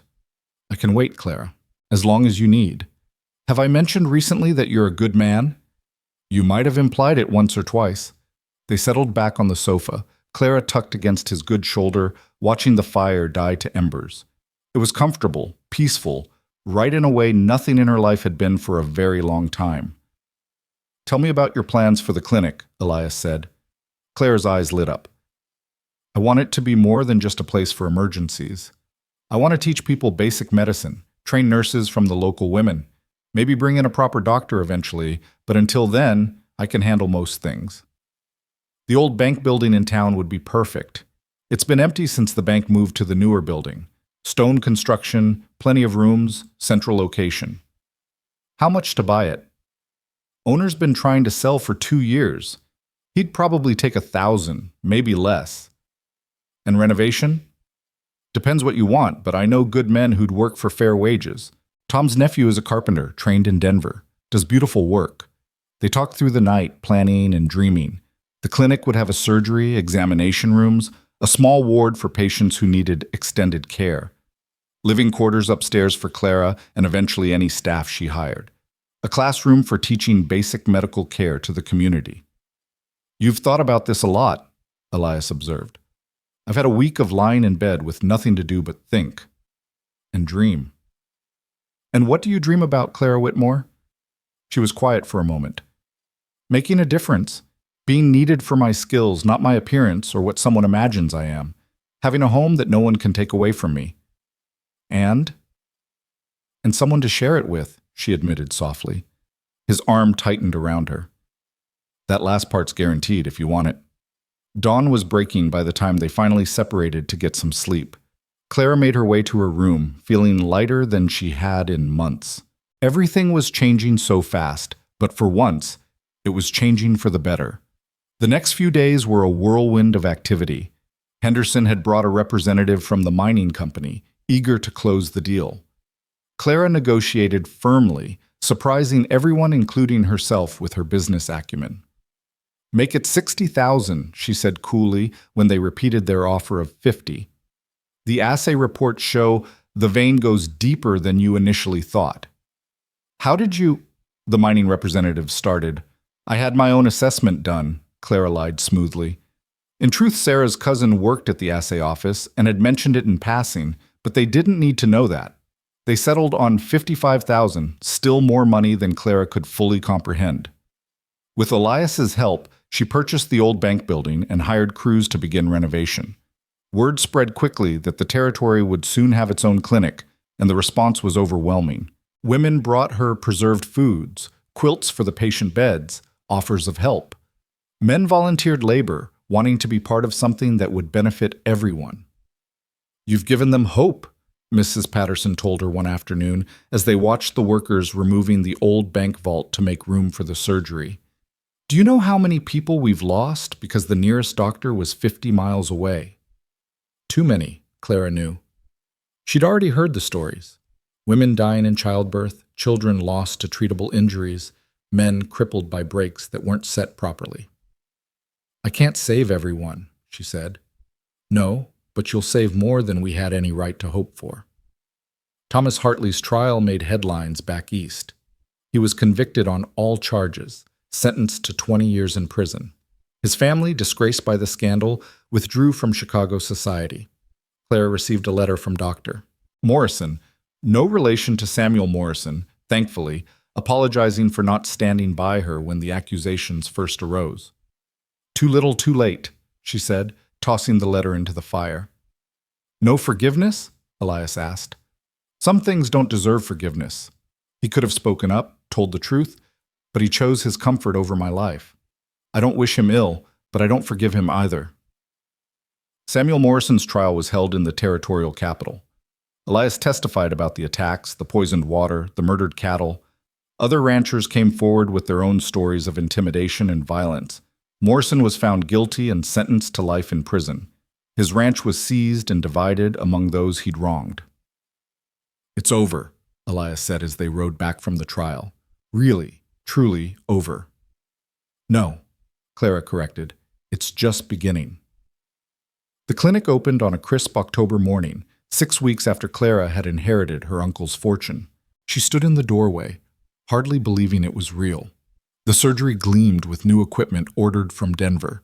The examination rooms were well stocked with medicines and supplies. The ward had 6 beds with clean linens and thick quilts. "It's perfect," Elias said, standing beside her. "It's terrifying," Clara admitted. "What if I'm not good enough? What if I make mistakes?" "You will make mistakes. Everyone does. But you'll save lives, Clara. You'll make a difference." The first patient arrived before they'd even officially opened, a boy with a broken arm, carried in by his frantic mother. "Please," the woman begged. "I know you're not open yet, but—" "Of course," Clara said, already moving into professional mode. "Bring him into the examination room." As she set the boy's arm, explaining each step to both mother and child to keep them calm, Clara felt something click into place inside her. This was who she was. Not the disgraced nurse, not the wealthy woman, not even Elias's future wife, though she hoped to be that too. She was a healer. It was that simple and that complicated. The days fell into a rhythm. Mornings at the clinic, treating everything from cuts and breaks to more serious injuries from ranch work. Afternoons teaching basic medical care to local women eager to learn. Evenings with Elias. Sometimes at the clinic going over business matters. Sometimes at his ranch watching him work to rebuild what Morrison had destroyed. "You're exhausted," she told him one evening, finding him asleep over the account books in the clinic's small office. He jerked awake. "Just resting my eyes." "You're trying to do too much. The ranch, the clinic, courting me. Something has to give." "Not the courting," he said immediately. "Everything else can wait, but not that. Clara pulled him to his feet. Come on, you're going home and sleeping properly. Bossy woman. You knew that when you fell in love with me. One of the many reasons I fell in love with you. Their courtship was the talk of the territory. The wealthy woman healer and the stubborn rancher rebuilding their lives together. Some called it romantic. Others, more cynical, suggested Elias was after her money. Does it bother you? Clara asked one day after overhearing two women gossiping at the general store. Does it bother you? No. I know the truth. Then why would it bother me? Let them talk. They'll find something else to gossip about soon enough. He was right. The next scandal involved the mayor's daughter running off with a traveling performer, and Clara and Elias became old news. Winter came early that year, the first snow falling before November. Clara stood at the clinic window, watching the white flakes drift down, remembering another snowy day that had changed everything. What are you thinking about? Elias asked, coming up behind her. The day we met. You falling into my life, literally. Best thing that ever happened to me, getting shot. Don't say that. It's true. If Morrison's men hadn't ambushed me, I never would have found you. You would have found someone else, some appropriate rancher's daughter who could give you children and never cause a scandal. He turned her to face him. Clara, I need you to hear this. Really hear it. I don't want some appropriate woman. I want you, scandal and all. I can't give you children, she said quietly. It was something they hadn't discussed, but she'd been meaning to tell him. The fever I had years ago. The doctor said it damaged something inside. I don't care. Elias, you need heirs for the ranch. I need you, nothing else. We can adopt if we want children. Or not. As long as I have you, I have everything. Clara searched his face, looking for any sign of disappointment or regret. She found only love and certainty. You really mean that? I've never meant anything more in my life. Then I have something to tell you, Clara said, her heart pounding. I don't want to wait anymore. We've been courting for 2 months. I know everything I need to know. I love you, Elias McGraw. Completely, certainly, forever. His hands came up to frame her face. Are you saying I'm saying I want to be your wife. If you'll have me. Clara, I've been carrying this around for 3 weeks, waiting for the right moment. He pulled out a small velvet box. Inside was a gold ring with a small diamond surrounded by tiny emeralds. It was my grandmother's. She was a lot like you, strong, stubborn, didn't take anything from anyone. I think she would have loved you. It's beautiful. Is that a yes? That's a yes. He slipped the ring onto her finger, and it fit perfectly, as if it had been waiting for her all along. When? He asked between kisses. Soon. Tomorrow. Today, if we could. He laughed. What happened to taking things slow? We've been taking things slow our whole lives. I'm ready to start living. They were married 2 weeks later, on a surprisingly warm December day with the whole territory in attendance. Mrs. Patterson stood as Clara's witness, Tom as Elias's. The ceremony was simple but perfect, held at the ranch Elias had worked so hard to rebuild. Do you, Clara Whitmore, take this man to be your lawfully wedded husband? The circuit preacher asked. Clara looked at Elias, saw their whole future in his eyes, challenges and triumphs, quiet evenings and busy days, a life built on mutual respect and deep love. I do. Do you, Elias McGraw, take this woman to be your lawfully wedded wife? Every day for the rest of my life, I do. The preacher smiled. That's not quite the traditional response, but I'll allow it. By the power vested in me by the Colorado Territory, I now pronounce you husband and wife. Elias kissed her then, thorough and passionate enough that someone in the crowd whistled appreciatively. Clara didn't care. She was home. The reception was held in the newly rebuilt barn, decorated with winter greenery and lanterns. There was dancing and drinking and more food than Clara had seen since leaving Chicago. But what she remembered most was the sense of belonging, of being part of something bigger than herself. Happy? Elias asked as they danced, her head on his shoulder. Beyond happy, though I do have one question. What's that? Which home do we live in?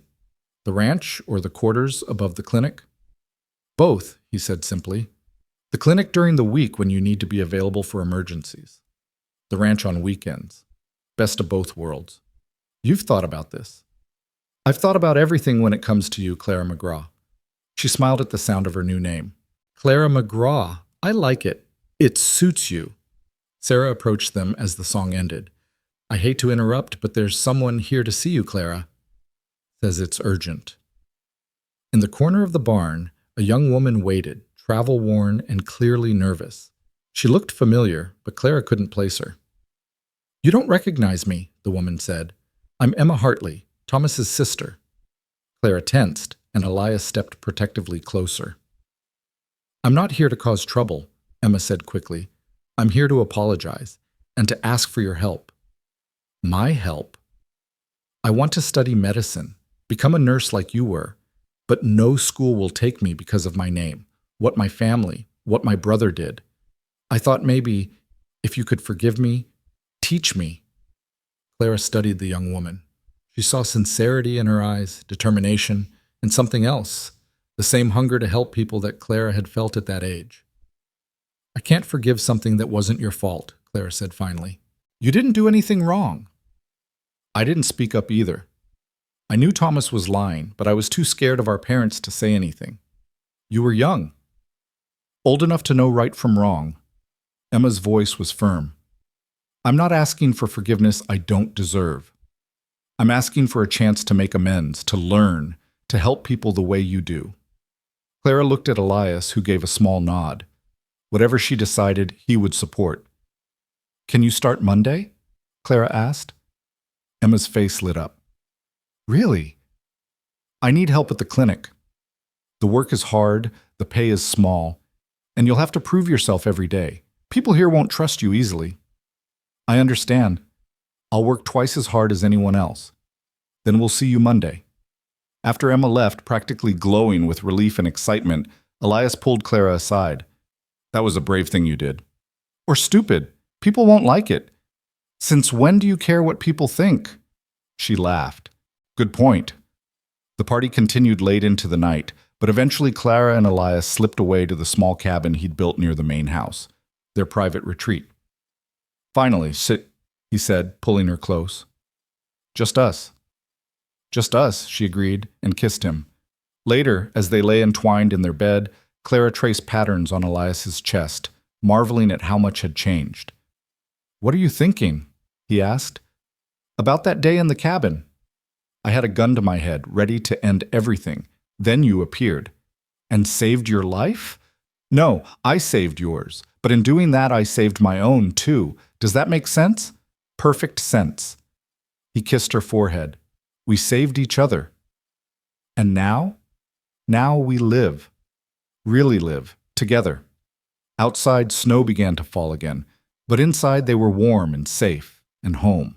The first rays of morning sun painted their bedroom walls gold as Clara stirred in Elias's arms. 6 months had passed since their wedding. 6 months of building a life together that exceeded even her most hopeful dreams. The clinic was thriving, the ranch recovering, and Emma Hartley had proven herself to be an able and dedicated student. You're thinking too loud, Elias murmured against her hair, not opening his eyes. How can someone think too loud? When that someone is you, their thoughts practically echo. What's troubling you? Clara turned to face him, tracing the scar on his shoulder where Morrison's bullet had entered. The wound had healed cleanly, thanks to her care, but the mark would always remain, a reminder of how they'd found each other. The letter that came yesterday, she admitted, from the medical board in Denver. Elias's eyes opened fully now, alert and concerned. What about it? They want to reinstate my nursing license. Full restoration, with commendation for my work here in the territory. Clara, that's wonderful. They also want me to come to Denver, to help establish a nursing school at the new hospital. It would mean leaving here for months at a time. Elias was quiet for a moment, his hand stilling where it had been stroking her back. Is that what you want? I don't know. Part of me wants the vindication, the official recognition that I was wronged, but another part, she pressed closer to him. I don't want to leave you or the clinic or the life we've built. Then don't. It's not that simple. Isn't it? He sat up, pulling her with him. Clara, you don't need their validation. Look what you've accomplished here without their precious license. You've saved dozens of lives, trained 3 women, including Emma, to provide basic medical care, established a clinic that serves the entire territory. You did that, not some board in Denver. But think what I could accomplish with official backing, the supplies I could get, the doctors I could recruit. You can do all that anyway. Your reputation speaks for itself now. Before Clara could respond, they heard urgent pounding on the door downstairs. They both recognized the pattern: emergency at the clinic. So much for our quiet morning, Clara sighed, already reaching for her clothes. They dressed quickly and rode hard to town, finding a crowd gathered outside the clinic. Emma met them at the door, her face pale with worry. "It's the Brennan boy," she said. "Tom's grandson. He fell from the hayloft and his breathing... Clara, I think his lung has collapsed." Clara was moving before Emma finished speaking, her mind already shifting into medical mode. In the examination room, she found 8-year-old Timothy Brennan struggling for breath, his lips tinged blue, his mother holding his hand and trying not to cry. "Everyone out except Emma," Clara ordered, already examining the boy. "Elias, I need you to ride to the Patterson Ranch. Sarah has the surgical tools I'll need." "What are you going to do?" "Thoracotomy. I have to release the pressure on his lung or he'll die." She'd only seen the procedure done once in Chicago by a visiting British surgeon, but there was no time to doubt herself. "Clara," Tom Brennan said from the doorway, his weathered face etched with fear. "That's my only grandson." "I know, Tom. I'll save him, I promise." It was a promise she shouldn't make, but looking at the man who'd risked everything to help them, she couldn't say anything else. The next hour was the longest of Clara's life. With Emma assisting and Sarah arriving just in time with the proper tools, Clara made the careful incision between Timothy's ribs, inserted a tube to release the trapped air, and watched with relief as the boy's breathing slowly normalized. "He'll need to stay here for at least a week," she told his parents afterward, exhaustion making her hands tremble. "But he's going to be fine." Tom Brennan, tough rancher, who'd faced down gunmen without flinching, broke down crying. "Thank you. Thank God for you, Clara McGraw." Word of the successful surgery spread quickly. By afternoon, people were arriving from neighboring towns to shake Clara's hand, to thank her for being there, for choosing to stay in their frontier community instead of returning to the city. "Still thinking about Denver?" Elias asked that evening as they finally sat down to eat. "No," Clara said firmly. "This is where I belong. These people, this place, this is my calling." She wrote to the medical board that night, politely declining their offer but suggesting they consider Emma Hartley for their nursing program once her training was complete. It was time Emma had a chance to redeem her family name in her own way. The next morning brought an unexpected visitor, Margaret Patterson, looking unusually flustered. "I need your help," she said without preamble. "And your discretion." "Of course. What's wrong?" Margaret glanced around to make sure they were alone. "I'm pregnant." Claire's eyes widened. Margaret was 52 years old, a widow for 3 years. "I know what you're thinking," Margaret continued. "A woman my age, unmarried, But Clara, I'm in love. Have been for 2 years." "Who?" "Judge Carter. We've been discreet. But now with this baby, we want to marry, but the scandal, will blow over," Clara said firmly. "Margaret, you've stood by everyone in this territory when they needed you. Anyone who judges you for finding love again isn't worth worrying about. But a baby at my age is risky, but not impossible. Women have babies into their 50s. You're strong, healthy. With proper care, you can do this." Margaret's eyes filled with tears. "I was so frightened you'd judge me. After everything you've done for me? Never." Clara hugged the older woman. "When's the wedding?" "Next week, if you and Elias will stand with us. We'd be honored." The wedding was small and private, held at sunrise in Margaret's parlor with only a handful of witnesses. Judge Carter, a dignified man in his 60s, looked at Margaret like she hung the moon. Love, Clara reflected, didn't care about age or propriety or what society expected. "You're thinking about your own wedding," Elias said later as they rode home. How did you know? You get this soft look when you're remembering something good. Our wedding was perfect. It was. Though I still think we should have waited for spring like you wanted originally. I didn't want to wait another day to be your wife. He reached over to squeeze her hand. Best decision you ever made. Second best, she corrected. The best was saving a certain stubborn cowboy from freezing to death. Summer arrived with a violence of thunderstorms that turned the dry creeks into raging torrents. Clara was at the clinic, teaching a group of local women about childbirth assistance, when young Pete burst through the door. Flash flood at Devil's Canyon! The bridge is out, and there's a stag coach trapped on the other side with passengers. Clara was already grabbing her medical bag. How many people? 6, maybe 7, including a woman about to give birth. Of course there is, Clara muttered. She turned to Emma. You're in charge here. If anyone comes in with serious injuries, stabilize them and wait for me. Clara, you can't cross Devil's Canyon in flood conditions, Emma protested. Watch me. Elias was already saddling horses when she reached the ranch. I heard, he said. Tom and the boys are gathering ropes. We'll get across somehow. The scene at Devil's Canyon was chaos. The bridge, weakened by winter damage, had been swept away entirely. On the far side, Clara could see the stagecoach tilted at a dangerous angle, water rising around its wheels. The passengers had climbed onto the roof, including a very pregnant woman who was clearly in active labor. We need to get across, Clara said. The current's too strong, Tom argued. Anyone who tries to cross will be swept away. Then we make a rope bridge, Elias said, like they do in the mining camps.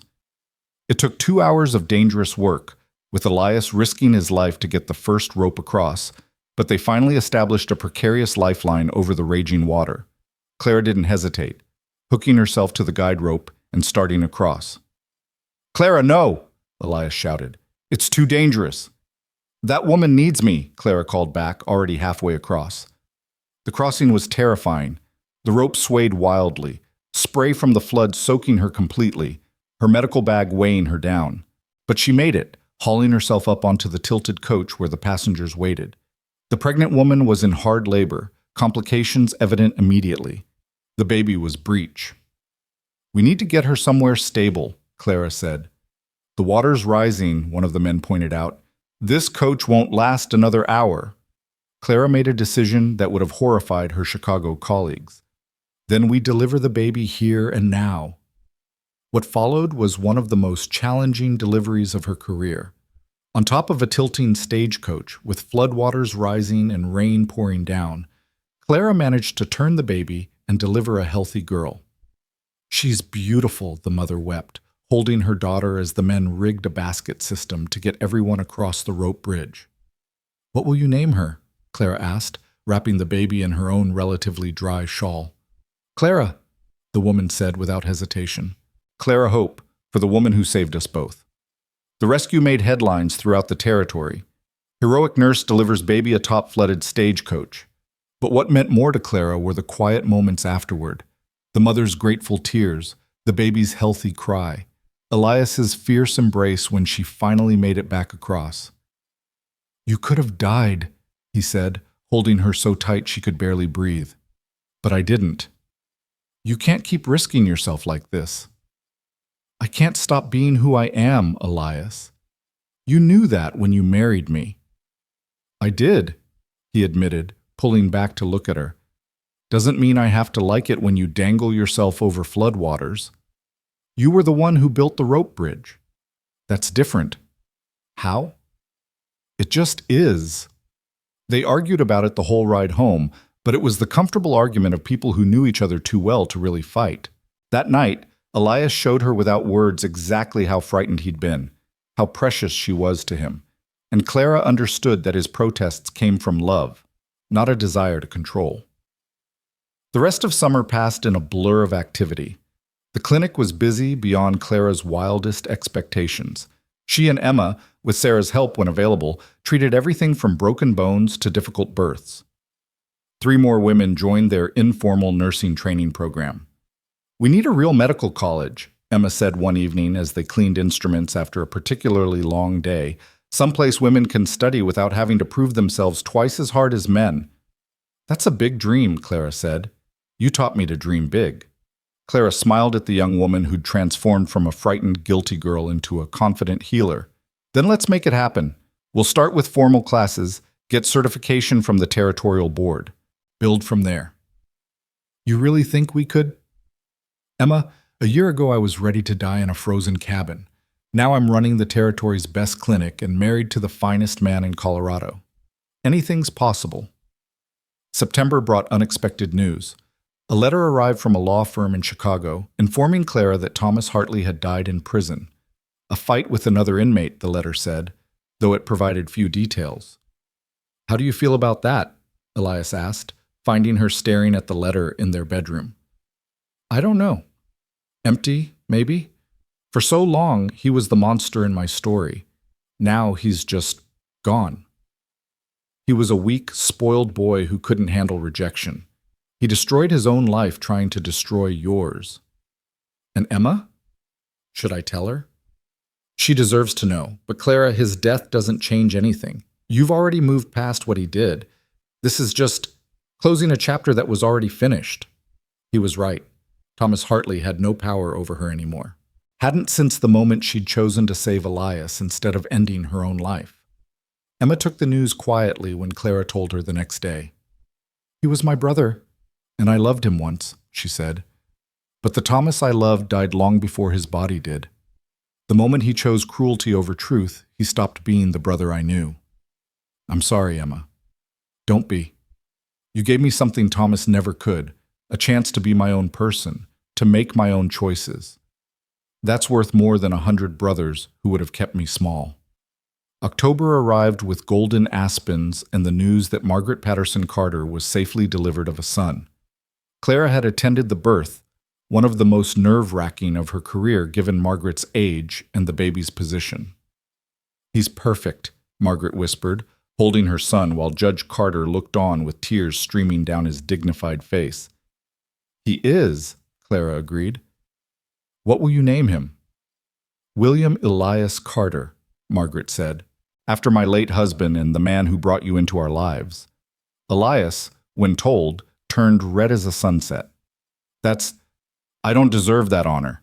You deserve that and more, Judge Carter said firmly. This territory's a better place because of you and Clara both. The first snow came early, October 15th, catching everyone by surprise. Clara stood at the clinic window, watching the flakes fall, remembering another October snow that had brought Elias to her door. Full circle, she murmured. What's that? Emma asked, looking up from the patient records she was updating. Nothing. Just remembering. That evening, Clara felt unwell for the first time in months. A touch of nausea, some dizziness. She attributed it to exhaustion and the sudden weather change. But the symptoms persisted.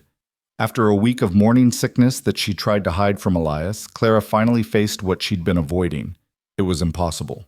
The doctor in Chicago had been clear. The fever had damaged her ability to have children.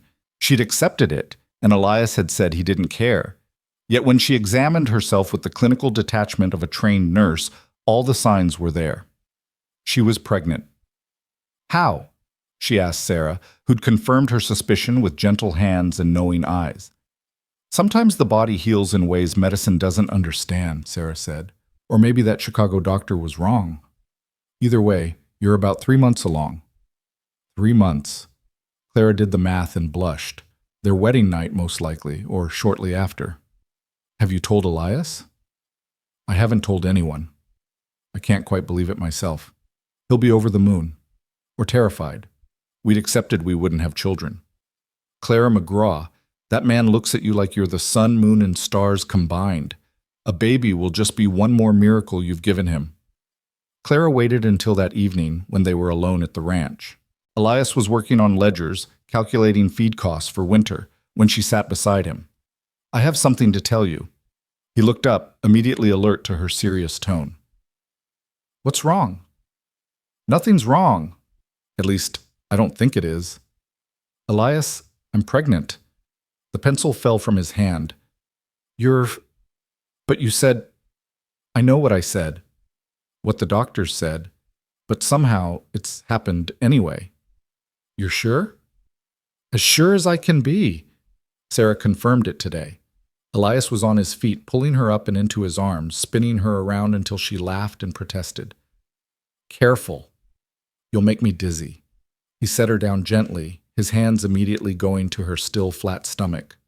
A baby. Our baby. You're happy about this? Happy. Clara, He seemed to run out of words, so he kissed her instead, pouring all his joy and wonder into the contact. When they finally broke apart, both were crying. I thought I'd accepted it, Elias said, not having children. And I had, truly. Having you was enough. But this, Clara, you've given me everything I never dared dream of. We did this together, she reminded him. Very much together. He laughed at that, the sound rich with joy. When? Late spring. Sarah thinks late May or early June. A spring baby. Perfect. News of Clara's pregnancy spread through the territory like wildfire. Everyone, it seemed, had advice or remedies or stories to share. The clinic became a gathering place for women bringing baby clothes, quilts, and enough preserved food to last through 3 winters. You'd think I was the first woman to ever have a baby, Clara said to Emma one day, surrounded by yet more gifts. You're the first woman to save half their babies and then have one of your own, Emma pointed out. They want to give back. Winter settled over the territory with a vengeance, but the clinic stayed warm and busy. Clara continued working despite Elias's protests that she should rest. I'm pregnant, not invalid, she told him for the 100th time. Women have been having babies while working since the beginning of time. Not my woman, he muttered, but he knew better than to push too hard. In December, a telegram arrived that would change everything. Dr. Jonathan Hartwell, one of the most respected physicians in San Francisco, had heard about their clinic and wanted to visit. He's interested in establishing a satellite practice, the telegram read, seeking rural experience and dedicated partners. This could change everything, Clara told Elias. A real doctor, with connections to medical supplies, new techniques. You're a real doctor in everything but title, Elias protested. But imagine what we could do together. The lives we could save. Dr. Hartwell arrived on a surprisingly mild January day, younger than Clara had expected, with intelligent eyes and a ready smile. Mrs. McGraw, he said, shaking her hand firmly, I've heard remarkable things about your work here. Surely exaggerated. I don't think so. A thoracotomy on a child with only basic tools? Delivering a baby on a flooding stagecoach? You're something of a legend in medical circles. How did you... Dr. Morrison in Chicago. He's been singing your praises to anyone who'll listen, trying to make amends for not supporting you during the unpleasantness. Clara felt Elias tense beside her at the mention of that time, but she squeezed his hand reassuringly. That's in the past, she said firmly. What matters is the future. Dr. Hartwell spent a week observing at the clinic, assisting with treatments and learning from Clara and Emma's techniques for managing rural medicine with limited resources. You've built something remarkable here, he said on his last evening, as they all shared dinner at the ranch. I came thinking I'd offer you partnership in my practice. Now I'm hoping you'll let me be part of yours. You want to stay? Clara asked, surprised. If you'll have me. I can bring medical supplies, official certification for your nursing program, and connections to Eastern hospitals for difficult cases. But what you have here, the trust of the community, the innovative techniques, the sheer determination, that's not something money can buy. Clara looked at Elias, who nodded slightly. They discussed this possibility late into the previous night. We'd be honored to have you, Clara said, but understand this isn't a traditional practice. We serve everyone, regardless of ability to pay. We train anyone willing to learn, and we never ever turn someone away because of who they are or where they come from. That's exactly why I want to be here, Dr. Hartwell said. Medicine should be about healing, not profit or prestige. They worked out the details over the next few days. Dr. Chant, Hartwell would return to San Francisco, settle his affairs, and come back in spring with supplies and possibly another doctor interested in rural practice. We're really doing this, Emma said after he left. Building something that will outlast us all. That's the plan, Clara agreed, her hand resting on her growing belly. Something our children can be proud of. February brought blizzards that isolated the town for 2 weeks. Claire and Elias were trapped at the ranch, just the two of them, with snow piled to the windows. Just like when we met, Elias said one evening as they sat by the fire. Except now we have food, warmth, and no one's trying to kill us, Clara pointed out. Details. He pulled her closer, his hand spreading over her stomach where the baby had recently begun to kick. I love you, Clara McGraw. Still? Even though I'm getting as big as a house? Especially now. You're carrying our miracle. The baby kicked again, hard enough that Elias laughed in delight. Strong little one, he said. Like the father. Like the mother, he corrected. I've never known anyone stronger than you. March arrived with melting snow and swollen creeks. The clinic saw a rush of injuries from people eager to be outside after the long winter. Clara, now heavily pregnant, had to limit her work to supervising and teaching, which frustrated her enormously. I can still help, she protested, as Emma and Sarah handled a difficult wound cleaning. You can barely see your feet, Emma said gently. Rest, Clara. For once in your life, let others take care of things. It was the hardest thing Clara had ever done, stepping back, but she knew they were right. The baby was due soon, and she needed to conserve her strength. Dr. Hartwell returned in April as promised, bringing not one but two other doctors with him, a married couple named the Reynoldses, who specialized in children's medicine. We're going to need a bigger clinic, Clara said, looking at their suddenly expanded medical staff. Already arranged, Elias said with a grin. Remember that plot of land next to the current building? I bought it. Construction starts next week. When did you... While you were busy growing our baby, I was busy preparing for our future. The expansion was ambitious, a proper hospital with 10 beds, surgical suite, and teaching rooms for the nursing school. The whole territory contributed, with labor, materials, or funds. It's their hospital, Tom Brennan said, overseeing the construction. They want to be part of building it. May 15th dawned warm and bright. Clara woke with the familiar ache in her back that had been bothering her for days, but this time it was different, stronger, rhythmic. Elias, she said, shaking him awake. It's time. He was instantly alert, panic and excitement warring in his eyes. Are you sure? Very sure.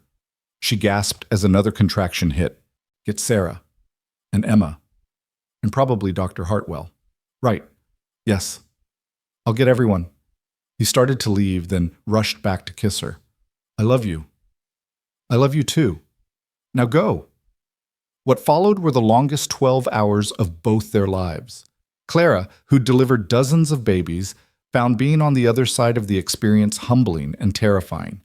Elias never left her side, letting her squeeze his hand through each contraction, whispering encouragement when she thought she couldn't continue. You're the strongest person I know, he said as she struggled through transition. You can do this. I can't. You can. You saved me from a blizzard. You fought off gunmen. You delivered a baby on a flooding stagecoach. This is nothing compared to that. She laughed despite the pain. This is considerably worse than all of those. But the reward is better too. He was right. At sunset on May 15th, their daughter was born, perfect and healthy, with her mother's determined chin and her father's dark eyes. She's beautiful, Elias whispered, holding his daughter for the first time. What should we name her? Clara looked at their baby, this impossible miracle she'd been told would never exist. Hope, she said. Hope Margaret McGraw. After Mrs. Carter? After the woman who helped us find each other. Without her, none of this would exist. Margaret herself, when told, cried like Clara had never seen her cry before. I'm honored, she said, holding little Hope while her own son played at her feet. She's going to be remarkable, just like her mother. The next months passed in a blur of feedings and diapers and the sweet exhaustion of new parenthood. Clara returned to the clinic when Hope was 6 weeks old, bringing the baby with her in a basket that became as much a fixture of the place as the examination tables. You're setting an interesting precedent, Doctor, Hartwell observed, watching Clara examine a patient while Hope slept peacefully nearby. Women shouldn't have to choose between work and children, Clara said. If we're building something new here, let's build it right. The hospital expansion was completed in August, with a grand opening that brought visitors from as far as Denver. The territorial governor himself came to cut the ribbon. "This facility," he said in his speech, "represents the best of what Colorado can be. Innovation, community, and care for all people regardless of circumstance. Mrs. McGraw, Mr. McGraw, you've built something that will serve this territory for generations." Clara stood with Elias and Hope, looking at what they'd created. The boy who'd stumbled into her cabin was now a successful rancher and hospital administrator. The disgraced nurse was now the head of the territory's finest medical facility. And between them, their daughter represented all the impossible things that love could make possible. "No regrets?" Elias asked that evening as they sat on their porch watching the sunset. "How could I regret anything that led to this?" Clara responded, adjusting Hope at her breast. "Every terrible thing, every moment of despair, it all led here. To you, to her, to this life. When you put it that way, I'm almost grateful to Morrison for shooting me." "Don't go that far." They laughed, comfortable in their happiness. The ranch was thriving, the hospital was successful, and their daughter was healthy. Clara had gone from preparing to die alone to having more family, blood, and chosen than she'd ever dreamed possible. "What are you thinking about?" Elias asked, noting her contemplative mood. "The future. What we're building for Hope, for all the children who'll come after. It's a good future." "The best," Clara agreed. As the stars came out, they heard horses approaching. Tom Brennan appeared, riding hard. "We've got trouble," he called. "Train derailment about 10 miles out. Dozens injured." Clara was already standing, handing Hope to Elias. "Get everyone to the hospital. Prepare for mass casualties. Clara, you just had a baby 3 months ago. And now people need help." She kissed him quickly. "Take care of our daughter. I'll take care of everyone else." As she rode toward the accident with Dr. Hartwell and Emma, Clara felt the familiar surge of purpose that had driven her all her life. She was needed. She could help. That was all that mattered. The derailment was worse than reported. 2 passenger cars had overturned, people trapped inside. Clara took charge immediately, organizing triage, directing the rescue efforts. "Mrs. McGraw," one of the railroad officials said, "you shouldn't be—" "I'm exactly where I should be," she interrupted. "Now either help or get out of the way." They worked through the night, treating everything from minor cuts to life-threatening crush injuries. Clara found herself in her element, covered in blood and dirt, but absolutely certain of her purpose. "You're incredible," Dr. Hartwell said, as they finally took a break near dawn. "I've worked with surgeons in San Francisco who couldn't handle this as well as you have." "This is what I was meant to do," Clara said simply. "It just took me a while to find where I was meant to do it." When she finally returned home, exhausted but satisfied that everyone who could be saved had been, she found Elias on the porch with Hope, walking her in the early morning light. "Couldn't sleep," he explained. "Either of us. We were worried about Mama." Clara took her daughter, breathing in her sweet baby scent. "Mama's fine. Mama's perfect." "Yes," Elias agreed, wrapping his arms around both of them. "She absolutely is."